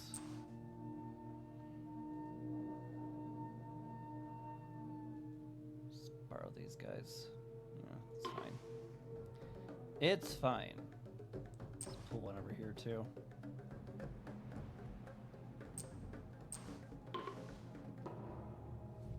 Alright. That takes care of that. Now we're back to another one. Still on phase 2. We gotta, like, kill people. Sitting here with all these super duper slow boys and not doing anything. So Keeper has absolutely no cards, huh? Sure does seem like he'll want to, sure does feel like he'll want to reclaim his cards then, huh? Yeah. Another miner, that's kind of his thing. Bad draw.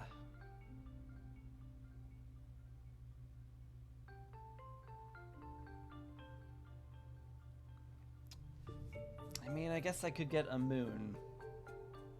That's about it.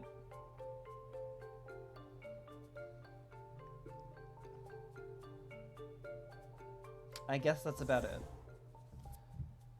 If I ever want to get a major, I know what I know what I'm getting rid of.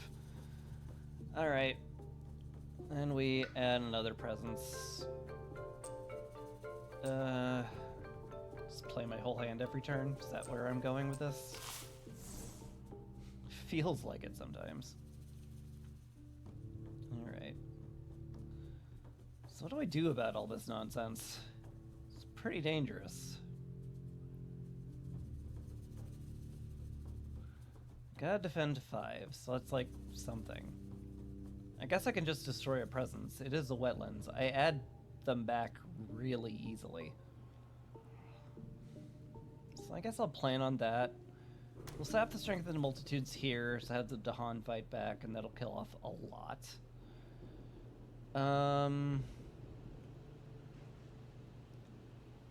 Yeah. Extend the flow of fresh water and probably kill off another city. That sure seems good. Right. I could also hit a defend 4, which is not enough to keep me alive. So that's unfortunate.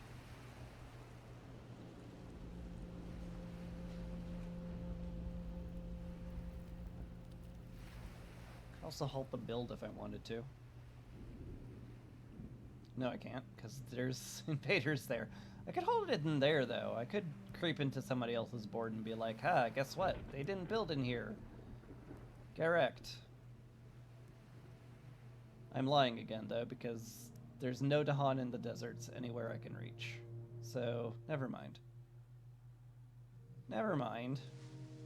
Turns out I'm just lying to you, and I'm bad. I'm bad at the game. Could just grow a ton.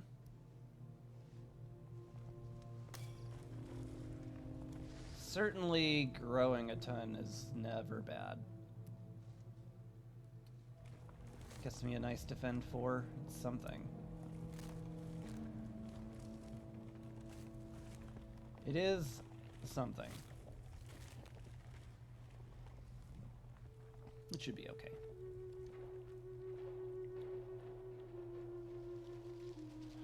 Alright. Rock Himbo. What do we do with you? Ravaging the wetlands. Defend 3 does not cut it here. I could stillness it. I could stillness and Rituals of Destruction, which wouldn't be crazy. Is that what I want to do, actually? I could pull a Dahan in there, stillness and rituals, and that's honestly fine. We'll just reclaim next turn. Yeah, that seems fine. Cool. Let's gain a power and put down a presence then. Yeah. I feel like either of these would be fine. Let's just drop that there. Get another power card. Is it time to pull out the major powers? It certainly feels like it could be time to pull out the major powers. What would I get rid of? I'm kind of using all of these. I am kind of using all of these. I'm playing a play a lot of cards Rockman, which is very weird. Guardian Serpents is pretty sick.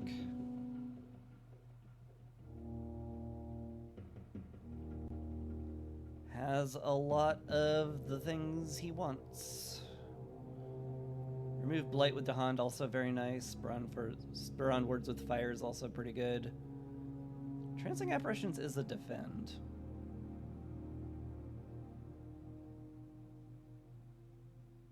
It's a defend and a build prevention, which ain't bad.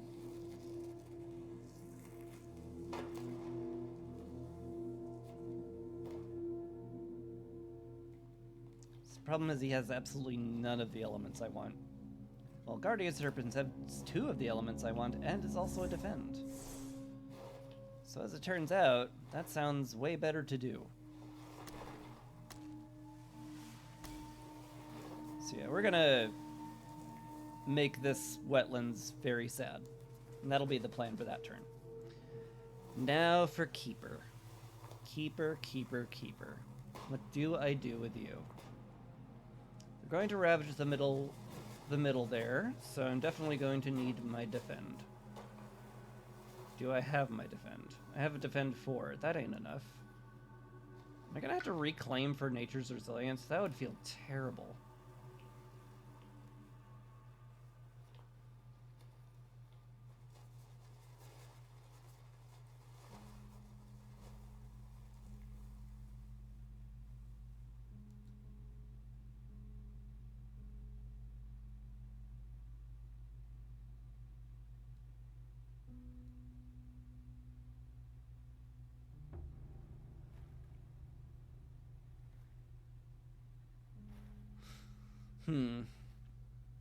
Either way, I'm going to gain a power card this turn.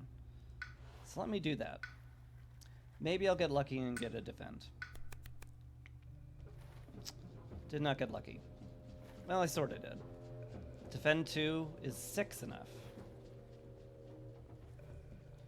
5, 6, 7. Yes. Just barely. And it's got really good elements for me, too. Well, maybe not really good, but good enough.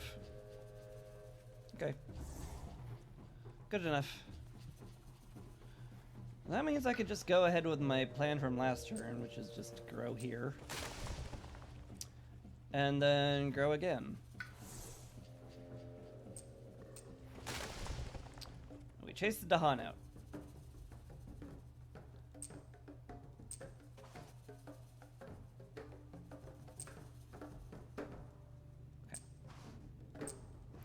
UI's a little blow. Alright. Here I am sitting on 4 card plays and 10 energy.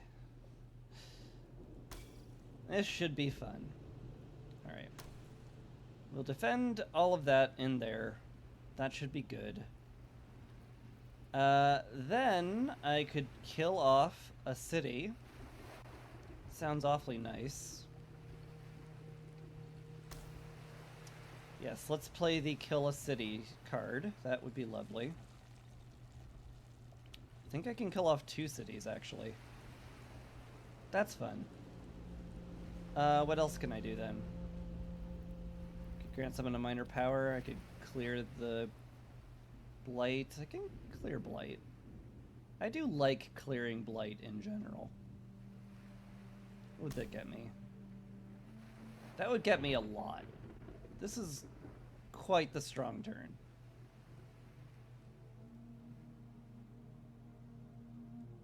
Yeah, this is looking nice.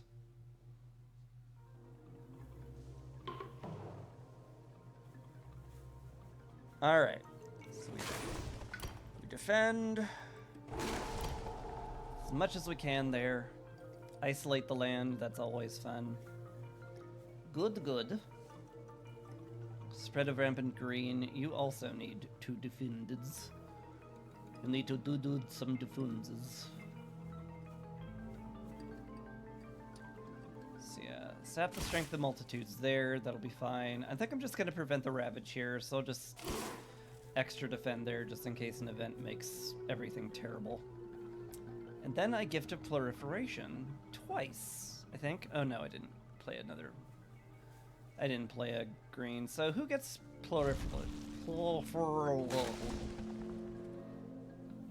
Keeper again? Vital Strength of Earth? They're both real good options. They're both really, really good options.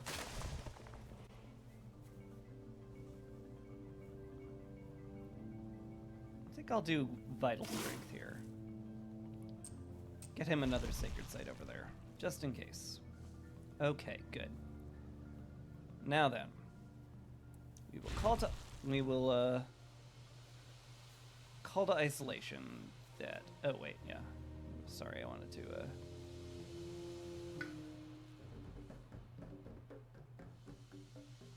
Sorry, can I undo this? Okay.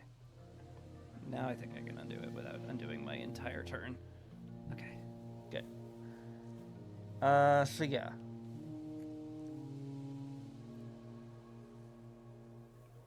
So what I'm gonna do is I'm going to push a Dahan from here to here.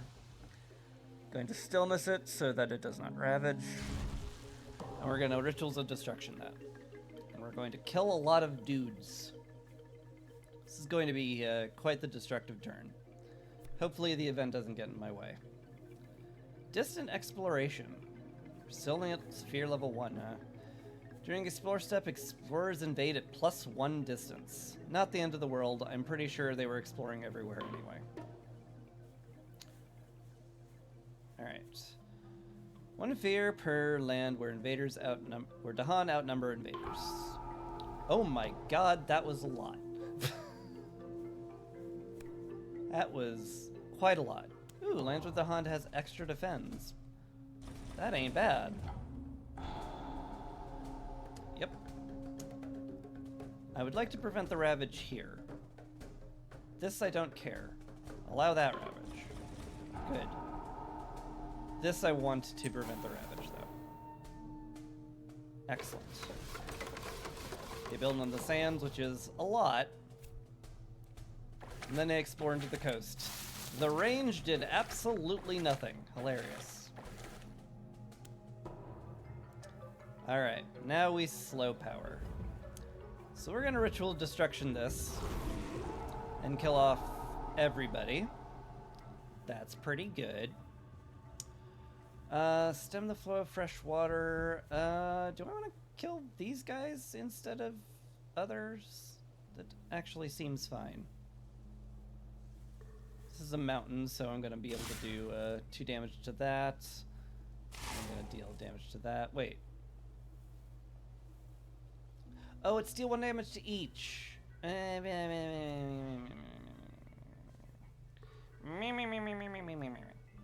knew that. I'm not terrible at this game. So we'll eat that town. Good enough. Alright.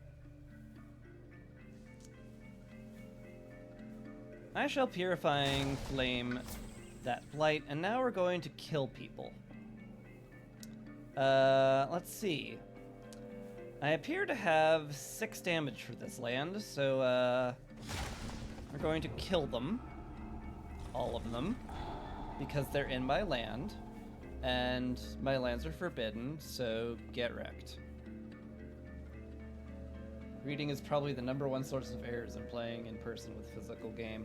Yeah, no, that sounds right. There's a lot to the game. Alright. And now, I think anybody who's in my territory, which includes you, Mr. City, gets to be killed. And I guess I can split it between anything else, but there is no other else. So yes, city is blown up. Love that for me. And then, I think I will go ahead and chase you. Ooh, wait. Hold up. I can chase you out first into my land, and then I get to crunch this, and everyone dies. Ah, that's fun. Okay, good times. I earned 2 fear cards that round. That's pretty tight. All right. It's definitely time to start thinking about major powers. They're gonna Ravage the Sands, which sucks. I could just reclaim this turn. It's not like the end of the world. I certainly have enough power that I don't think I'm gonna worry about it. So yeah, I think Keeper's gonna reclaim, and then I'm going to grow and get stronger. Get a major power. Seems good to me.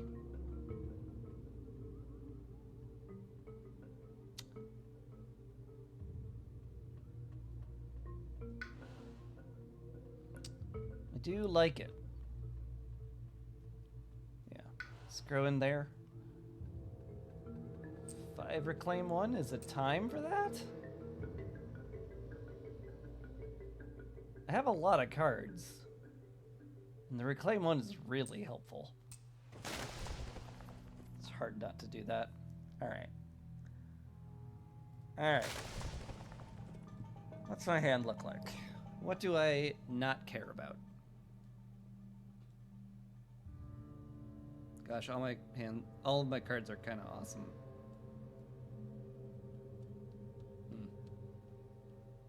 Get rid of Sacrosanct. Don't really need Boon of Growing Power. We've kind of gotten all of our power cards at this point. Maybe I can get rid of that. Let's get ourselves a major power. Something real killy.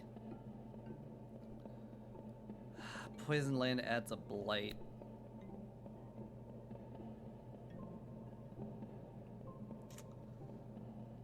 I'm not a big fan of adding Blight as keeper.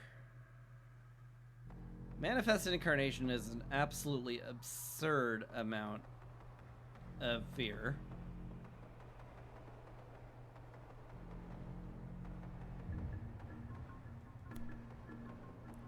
Bloodrack Plague. It's kinda okay, I guess. Oop. Did not mean to click that.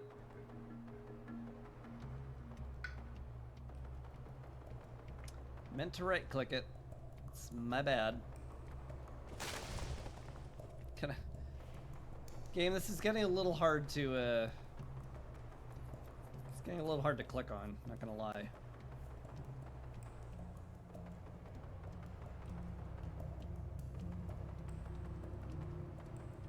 You know, maybe that's just fine.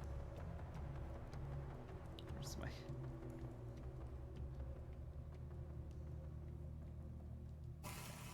It's fine. It's fine. I'm just gonna do that. Alright, so.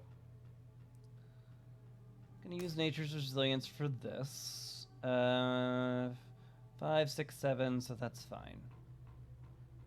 That's all taken care of. The coast is taken care of. Huh, sure is.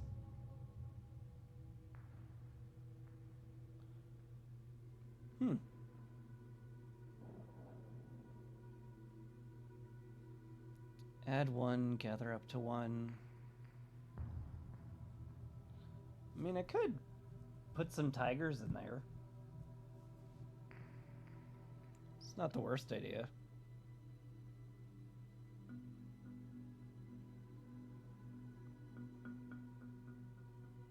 Kill off that guy before he can build.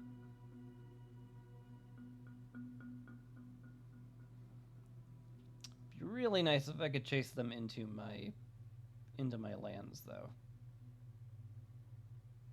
Not that it seems like I can. I guess I am playing my new power. What do you know? Clean up some blight.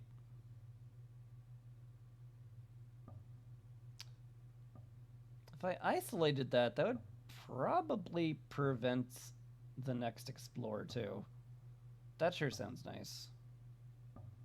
It does, however, mean that less things will die in there. I was kind of counting on killing the city. Sort of.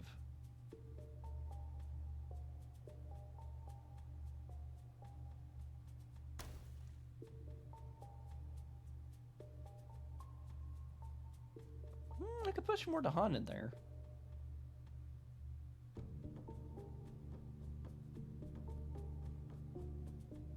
Okay. Okay. That's going to be quite a turn. If I could get some fire, I could punch more people, but I don't think I'll be needing it. I think that's going to be fine. Let's go back to Rock. Let's go to Rockman. This is terrible. We're reclaiming the cards, obviously, because we have none. And now we grow. Grow more. Creep into that one? Maybe.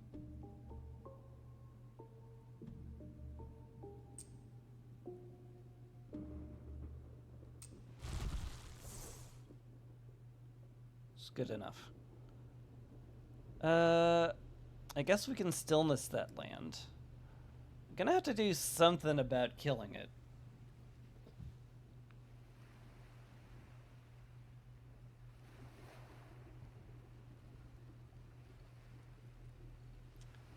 Yeah, I think this is a stillness. This is a defend. So let's get ourselves a defend. Which, guard the healing land is good enough.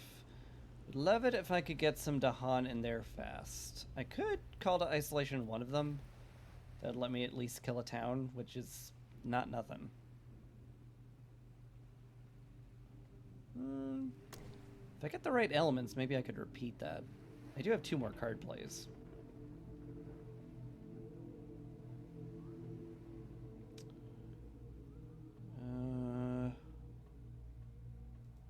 Can Guardian Serpents this?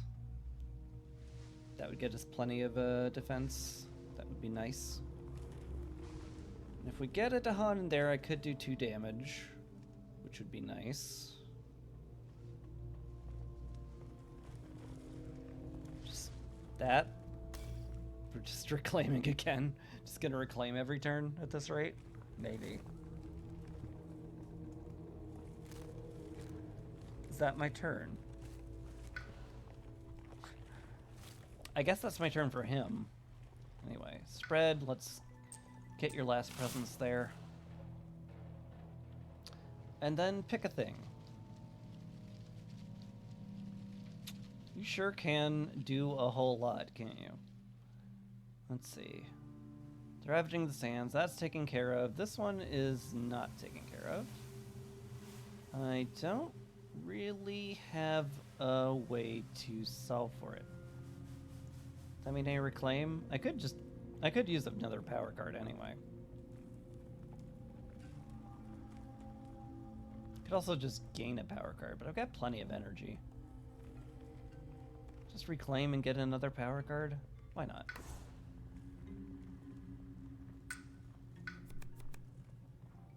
Ooh. That's some good stuff. I love me Fire in the Sky, but it doesn't have any of the elements I want. Teeming Rivers ain't bad.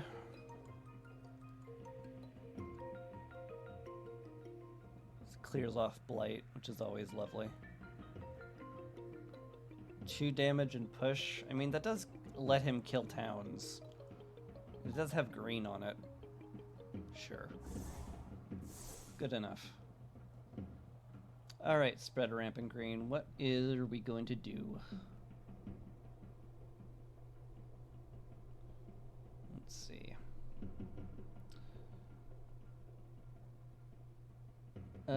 What's our range here? It's 1. If I could just play like a water, we get... Yeah, if I just play a water and the plants, I can get a defend on this, and that's taken care of. That's also taken care of. So I'm just basically worried about all the builds that are going to happen. So basically just queue up as much killing as I can. Sure seems like it. Alright.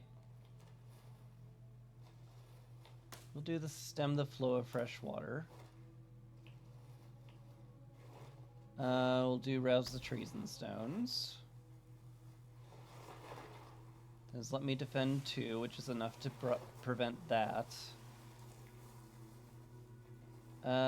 Creepers turn to mortar would be lovely, so let's proliferate. I guess I can proliferate Keeper. Certainly ain't bad. And if I play another moon, I could eat a city, which sounds lovely. Overgrown a night. Targets don't build. I guess I could prevent the build in the wetlands. Which sure sounds fine. Plus it gives me a fear. Always helpful, that. Sure. Sure, why not? I've got enough defend for that. Is that it? Is that my turn? I think so. I think that's the juice. Oh wait, this has an instead. Oh wait, this needs a sacred site. Oh wait, I don't have range. Yeah, there's a lot of that. It's the game. There's a lot going on in the game. I will never knock someone for being like, I don't get it. I don't get what's going on here. Please help. Anyway, we still miss that. We will go ahead and Guardian Serpents a dat. Oh, you have to target a spirit. Yeah. Yeah. Put some snakes down there. We get some Guardian Serpents. Yeah. And then going to Rituals of Destruction something. Sure am. So yeah, we're gonna call you to isolate. Get you into here. Help out with the Ravage. We're well defended. It's okay. Proliferate again. May as well do it on Keeper. Just get infinity energy forever. Ooh, do I want to do that? No, I do not want to do that yet. Maybe I start growing into somebody else's land. Because, like, I don't know, Rockimbo could use a little help. There are stillness there. Sure. Just go in there. That sounds good. Alright, we'll write to the lands rejection here. Don't build. Defend that from the Ravage. And that should be good. Speaking of defense, nature's resilience, that.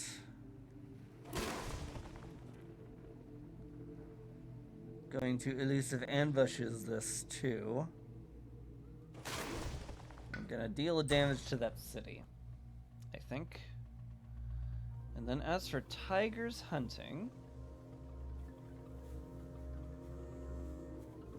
just cause fear at a tiger.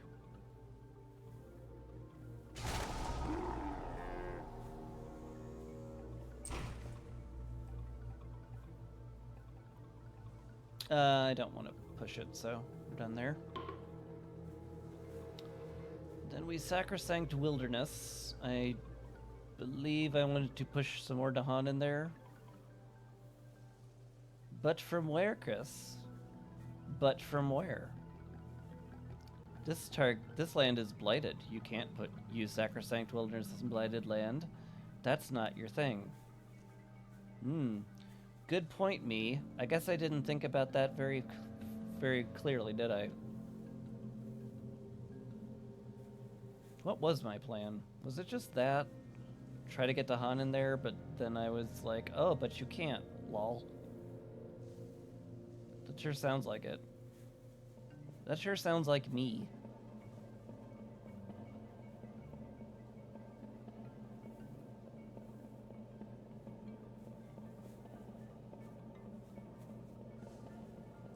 I could push the Dahan here, couldn't I? Get them in the defend thing, and then have them kill off the invaders. My god.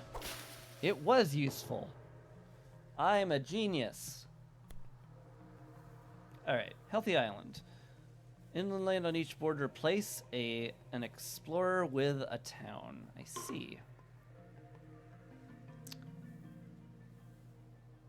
Oh. That sucks. That's the only place I can do it, too. Oh no. Oh no. Oh no. 5, 6, 7. This is acceptable. Oh no. I guess it's this one. That's fun. It's really not, though. Invaders do not ravage and lands with disease. I don't think we even have any of that. Each player may push an explorer or town from a land with Dahan. Do I want to?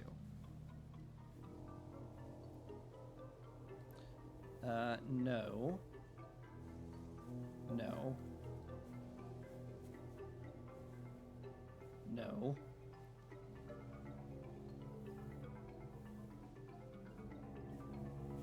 Three, 4, 5, 3, 4, 5, 6, 7, 8. Yeah, that actually helps a lot. Yeah. Yeah, chase this town into me. Okay. In fact, can I chase anybody else into me so I can punch them to death? Not really. I guess we skip them.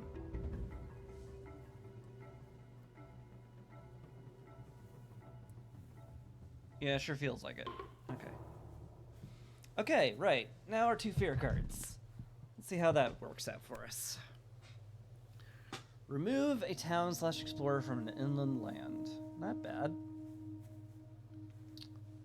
You two are already dead. Taking care of some of these sure seems nice. If we take out this town, then that kills off everything in here. That seems nice. And let's get rid of one of these, maybe? Oh, yeah. Yeah. Go away. And you go away. Good.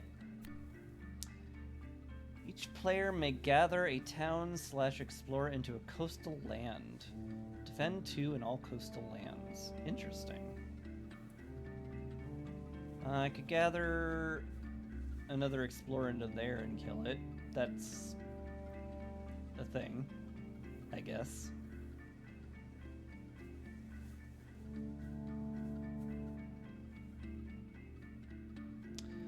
I can prevent the build here. Certainly not bad. Sure. Prevent that build. It sounds great.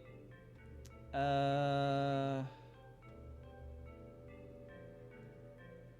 that build. Do I care? It's already being prevented. What do I care? Maybe drag you out of there. Prevent that build. The end. The end. Okay. Vader's Ravage in the Sands. Town go bye-bye. Everything go bye-bye there. Stuff go bye-bye there. No, allow the build, because I've land of rights rejection. Why would you even ask me? You can all go build there too, because I'm going to crunch stuff. Explore again into jungles. Alright. France. Oh, right. We're playing France. So, in jungles, add a town. Alternately, add a blight. If there's already a town. Yeah. So, ideally, we don't add... Does it have to be on every board? On each board, yeah. It's a shame. Would have preferred that not to be the case. Alright. Fair enough. Alright. So we got Rituals of Destruction. Sure feels like I use it in this land where they're gonna build in Ravage.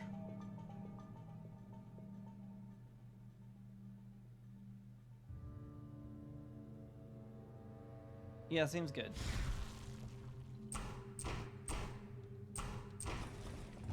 A little bit of damage. Just a wee bit of the old damage. Steal damage to all y'alls.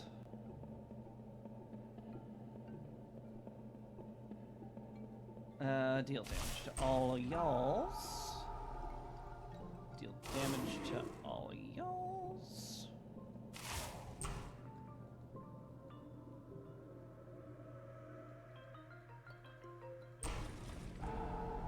Kill off the city. Could shove him somewhere. I don't particularly want to. It does say push one no matter what. So I guess shoving you in here would just kill you during the Ravage. So that seems okay. Cool. Clean that up.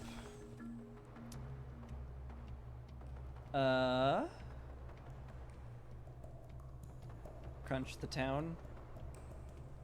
Crunchy to town. Could chase somebody else into me, but I don't care to.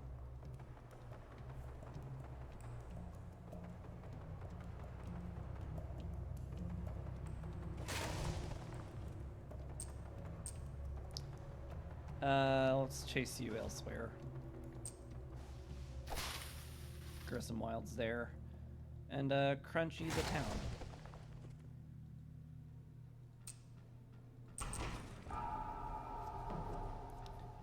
Crunchy the town. It's a long game. How close are we to winning? Not very. Gotta find a way to eat these cities, and fast.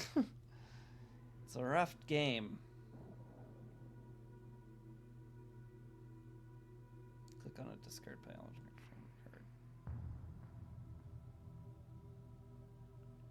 Oh yeah, I get to just reclaim one. That's nice. I don't need to defend this turn. So... Tiger's hunting again? I guess. Sure. I'll take it.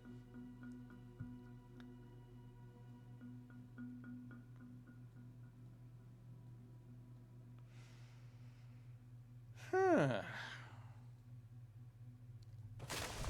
Keeper, keeper, keeper. What do we do with you?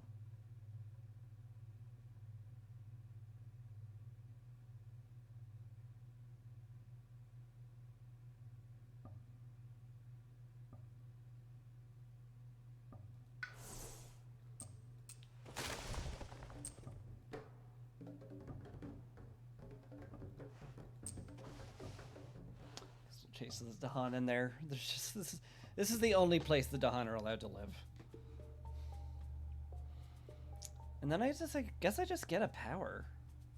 Don't need to add presence.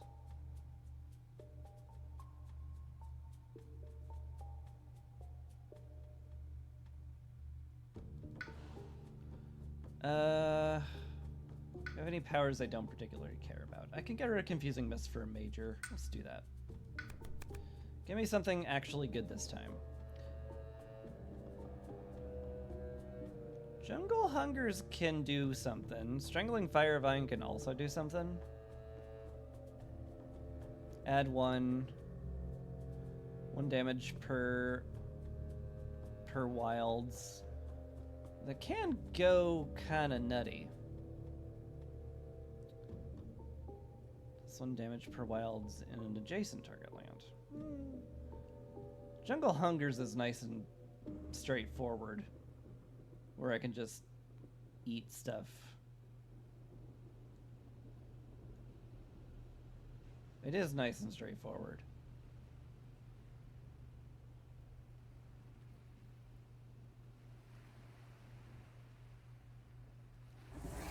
Alright, grab that.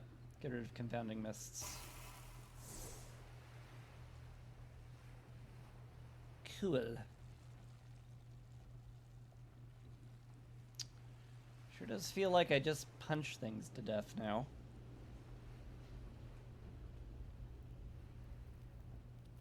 Where'er they may be.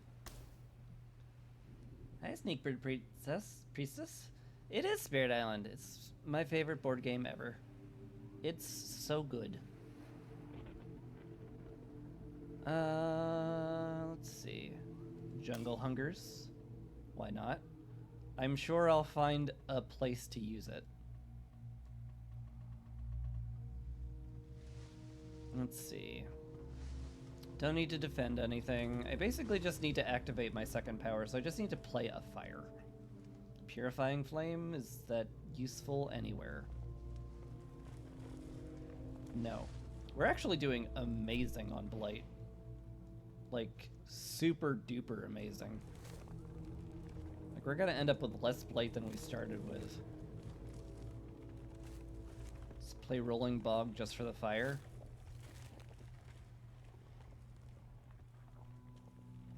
I could. It is something I could do. Sure. In fact, I could just play everything.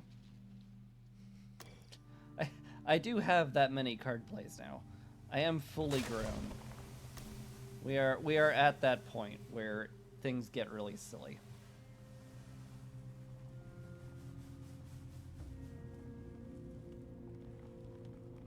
So that sure sounds good. Alright. Vital strength of Earth. What do we do this turn? This is all defended and all good. It's all good here. So basically we just need to punch things. Do I just gain a power card? Maybe.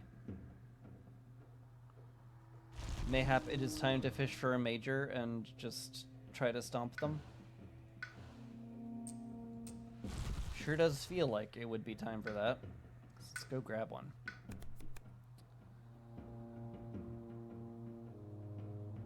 Some good stuff. Pyroclastic Flow is awfully fun. 'Cause it kills things real good.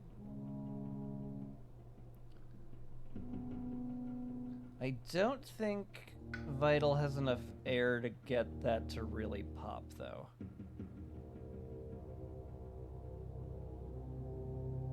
Sea Monsters is fun. Just a lot of damage when you have a beast, and it adds beasts. It's 3 damage per beast. I mean, it is just kill things on the coaster and wetlands. Doesn't help me with my mountain problem, though. Which is less good.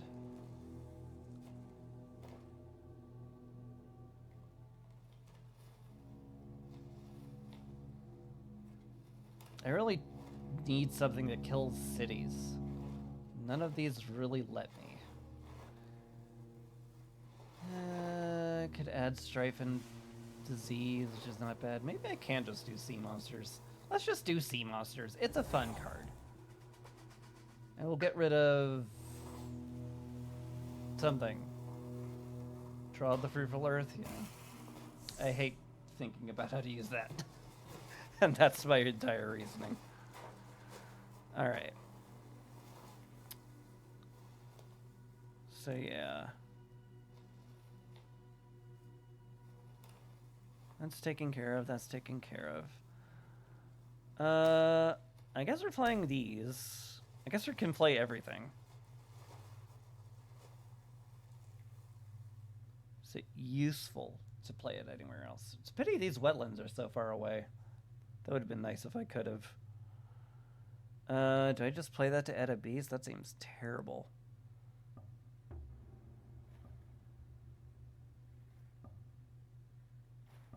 But that's all taken care of. Like, everything's taken care of here. I just have to kill things.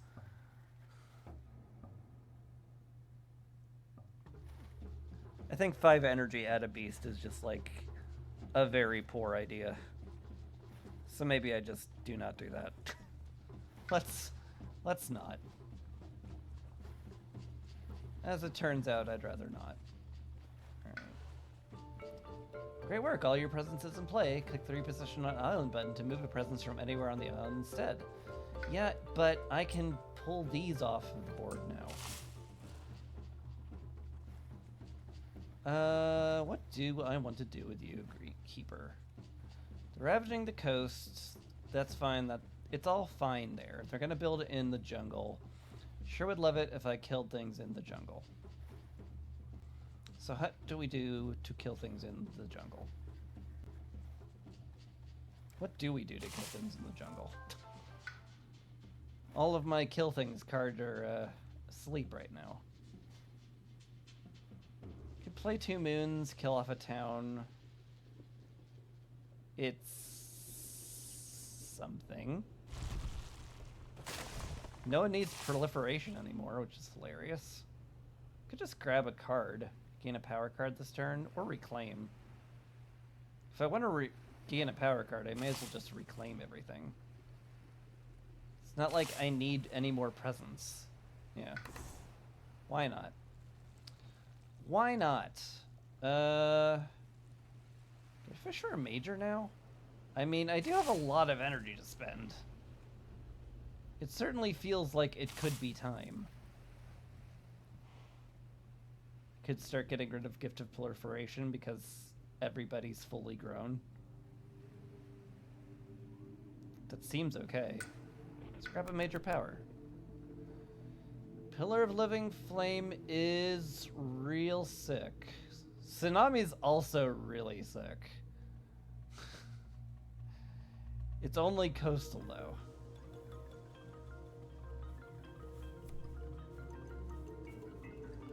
I don't like how much it kills Dahan, but it is very cool. Grant hatred a ravenous form. We don't have enough blight to really make this work. Or strife generation. And then there's just Pillar of Living Flame, which is like, hi, I kill things. That could actually be really good. I don't have a lot of fire for it, but like, it's still just really good. It could kill off a city, and that's probably good enough. Yeah.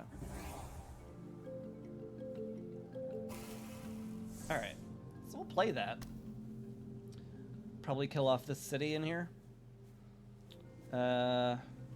Yeah, that sure seems lovely. Then they're gonna build in the jungle, so I want to ping a lot of things in here. So let's play a whole bunch of moons. Guess we'll use that for fear now. Push Dahan in there? Question mark? Just play this for fear, and that's it. If I play another moon, I do get to crunch the city that gets built, so let's do that. Just play this. Play this, call it good enough. I think that's good enough. I think we're just gonna have to call that fine. You can play more power cards, yes, but I don't want to spend 5 energy, put a beast on the board. I think it's too inefficient even for the point I'm at. Alright. So.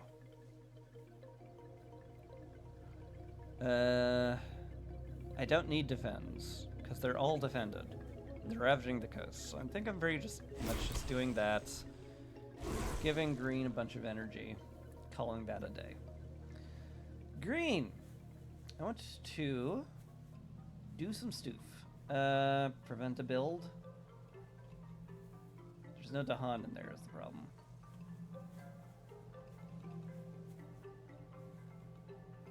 Can I get all the way over here? Not really. There's no Dahan in there again. Yeah.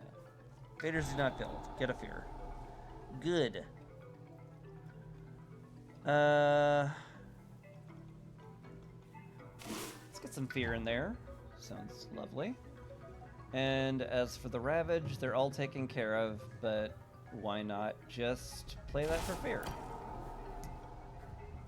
What if we just earned all of the fear cards this turn? That sounds lovely. Alright. +1 fear, isolate, defend 2. Like, it doesn't... Like, none of that does anything.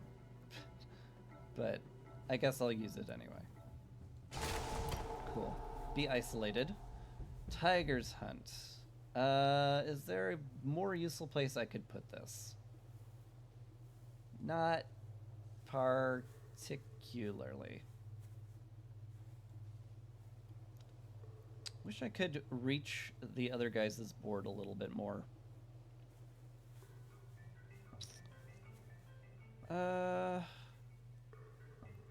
Damage per push. I mean, I could get them in there. Yeah. Sure. Get eaten. Push it elsewhere? Push it over here? Sure. Why not? Alright. That's fun. Theoretically, we should be good for this. Rising interest in the island? Oh no. Let's see.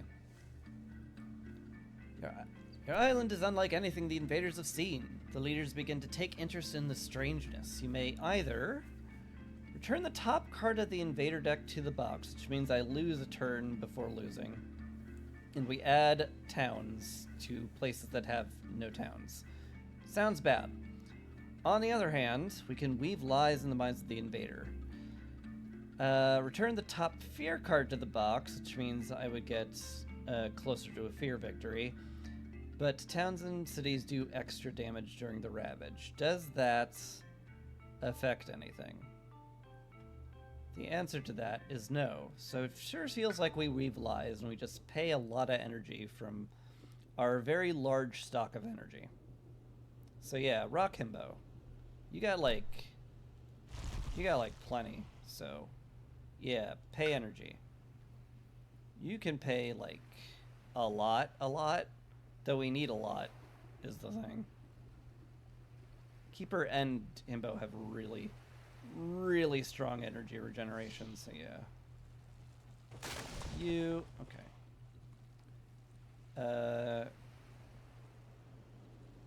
Skip, do I skip to next person then? Yeah, Keeper.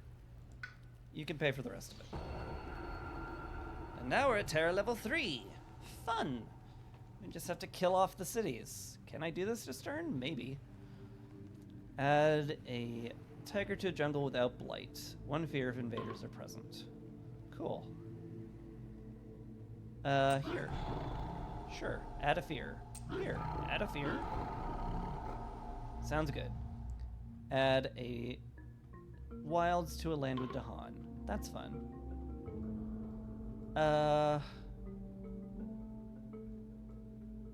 Anywhere, I guess?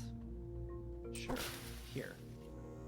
And then on this board, we just add one there, why not? Then on this board, add one there, why not? Cool. Alright, we're at fear level 3, so we're getting some really strong effects now. Each player removes up to 5 health of invaders from a land with blight, or 1 or disease, or 1 town/explorer from an inland land. No diseases on the board, unfortunately, so I guess we'll just, this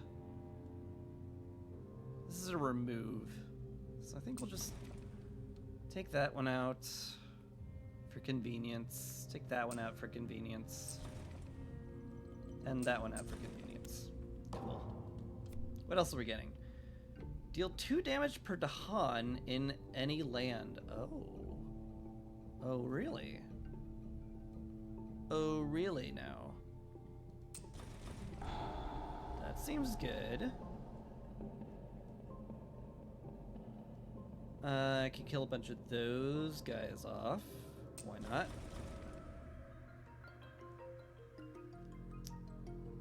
I could ping this guy, but I don't think that does anything. 2 damage per Dahan there. Just kill them. What if just kill them? It's like, is there any like really convenient spot that would kill them? Not really. I've kind of got most of the board covered already. Just kill them. Good job. Good job, guys. Ravage is a massive disaster for every single invader. It was a terrible idea for all of them. We allow that build, it's fine. Invaders explore into jungle and sands. Yes. Stage 3, they go into 2 places instead. It's very rude.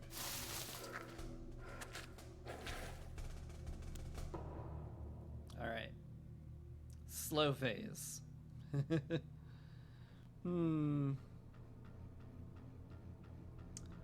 Well, let's see. Sure does feel like I kill everything there. Can I jungle hunger something here? I can kill a city. Seems like I eat these guys and we call that good. Then we punch these guys. Fun.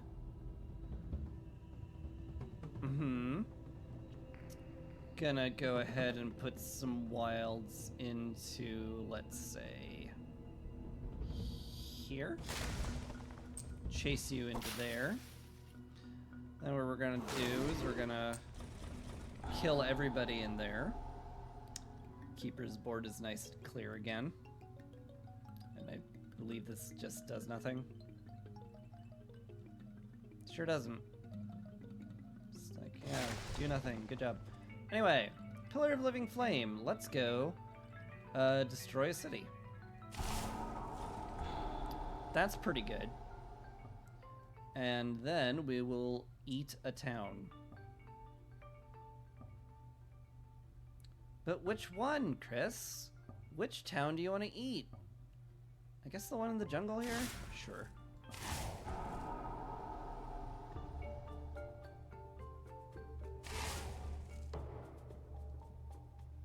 Alright.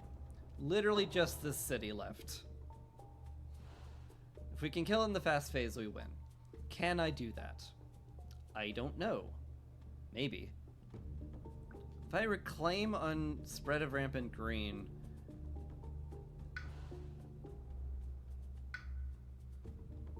I could Pillar of Living Flame again. I just need to reach that. Can I reach that already? This is a sacred site. That's adjacent. That's adjacent. That's 2 away. I could just kill it with Pillar of Living Flame and we win. Yeah. Okay, well, boy, that sure sounds good to me. So let's go reclaim cards. Get a miner, I guess, whatever. Sure, Elemental Boon, cool, love that. We'll play it, because why not? Woo! Oh, wow, I'll just play cards. Oh yeah, that was really, really important, what cards I play there. Oh gosh. Oh man, super important. Let's play the Sea Gengars, because I can. Oh, I get to move a presence if I want. I don't care. Script file to reclaim a card. Like, we're just reclaiming all of them. That's fine. I don't need to add a presence. Okay. Cool.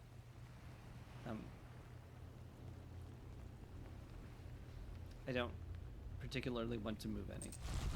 Just move it in place. Congratulations. Good job. You're very strong. Alright. Sea Gengars. A gift. Why not? And then we'll also punch stuff? I don't know. It's literally just this city. Just like no point. We don't even have any blight on the board. Actually, we do. Let's take out that blight. I want to just like make it so that nothing bad ever happened on this board at any point ever. And Keeper, you just get to be grumpy. Cool. Absorb corruption, just in case we need to clean up any more blight. Call that good. Okay, and just play whatever. Woo! Alright, we're done. Yes.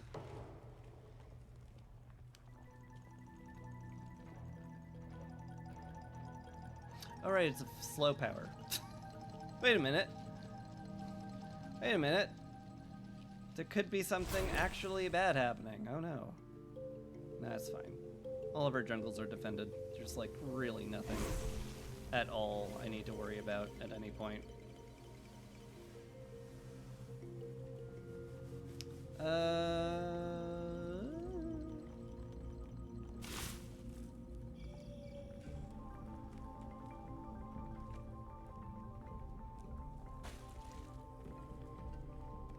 Okay. Cool. Add some of that.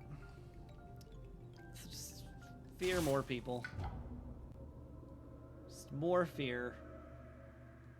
Defend that just in case something terrible happens.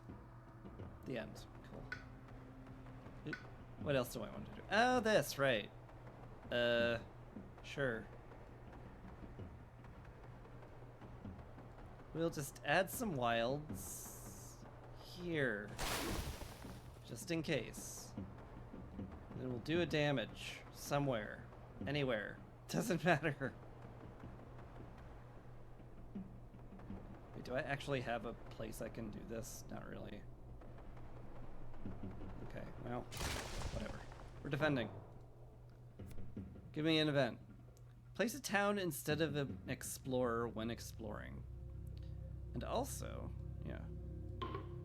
Guess we resolve that. Add a bestial land without blight that has towns. Defend one per Dahan. Cool. What else did we want to do? In each land with Dahan, remove 2. Okay. Well, that took care of itself. Excellent. Gather up to 2, 1 damage per Dahan. Oh.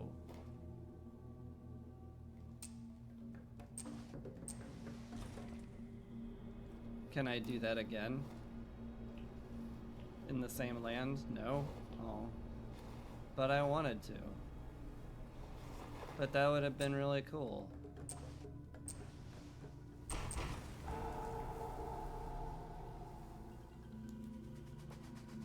But I want this land.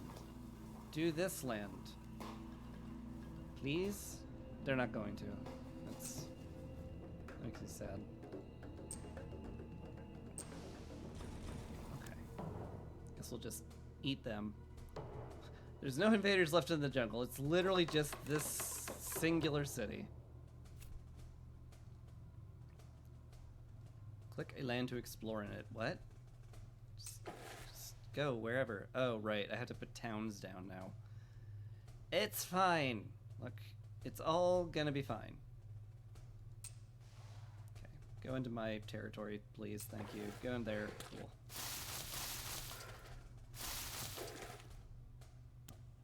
Okay. Slow powers. Pillar.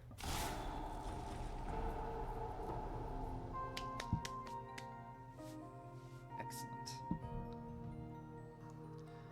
No cities left on the island. People are like, oh God, get out of there.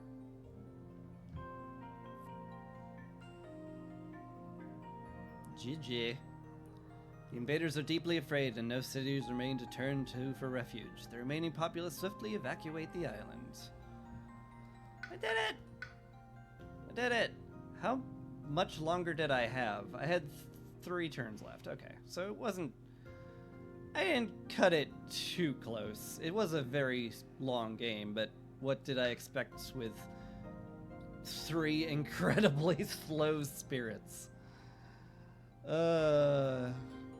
Good times. Oh boy, that was hard on my brain. Thank you for the congrats, everybody. Appreciate it a lot. But I think I'm gonna give my brain a break, if you don't mind. And I think I'll send you to unsurprisingly, no one else is playing Spirit Island, so I'm gonna just send you off to Garnet. She's playing Cult of the Lamb. She's fun. She's a nice streamer. We all like Garnet. Go help her with her cult. Her very friendly, lovely cult. So anyway, but before you go, I just wanted to say thank you. Thank you very much for watching. I do quite appreciate the viewership. Special shout out to Dendrian too. Dendrian has a great channel. You should follow him because not only does he play good games, he also has 2 really adorable cats. And like, man, there was a stream where he was playing a city builder game, and his cat Snickerdoodle wanted to play, so he lifted it up in his arms, and like Snickerdoodle just kind of like pawed at his face. It was all 4 arms, and it was just so cute. I was like, oh my God, my cat would be attempting to turn my face into shredded meat if I tried to do that with my cat. But Snickerdoodle was just like, wee! I get to flail in the air. It's so fun. It's really cute. You wouldn't call spread rampant green a slow spirit. If anything, it's great because it makes other slow spirits fast. True. Very true. He's... I don't know. I'm very slow. Anyway, thank you again for watching. I really appreciate it. I'm gonna send you off to Garnet now.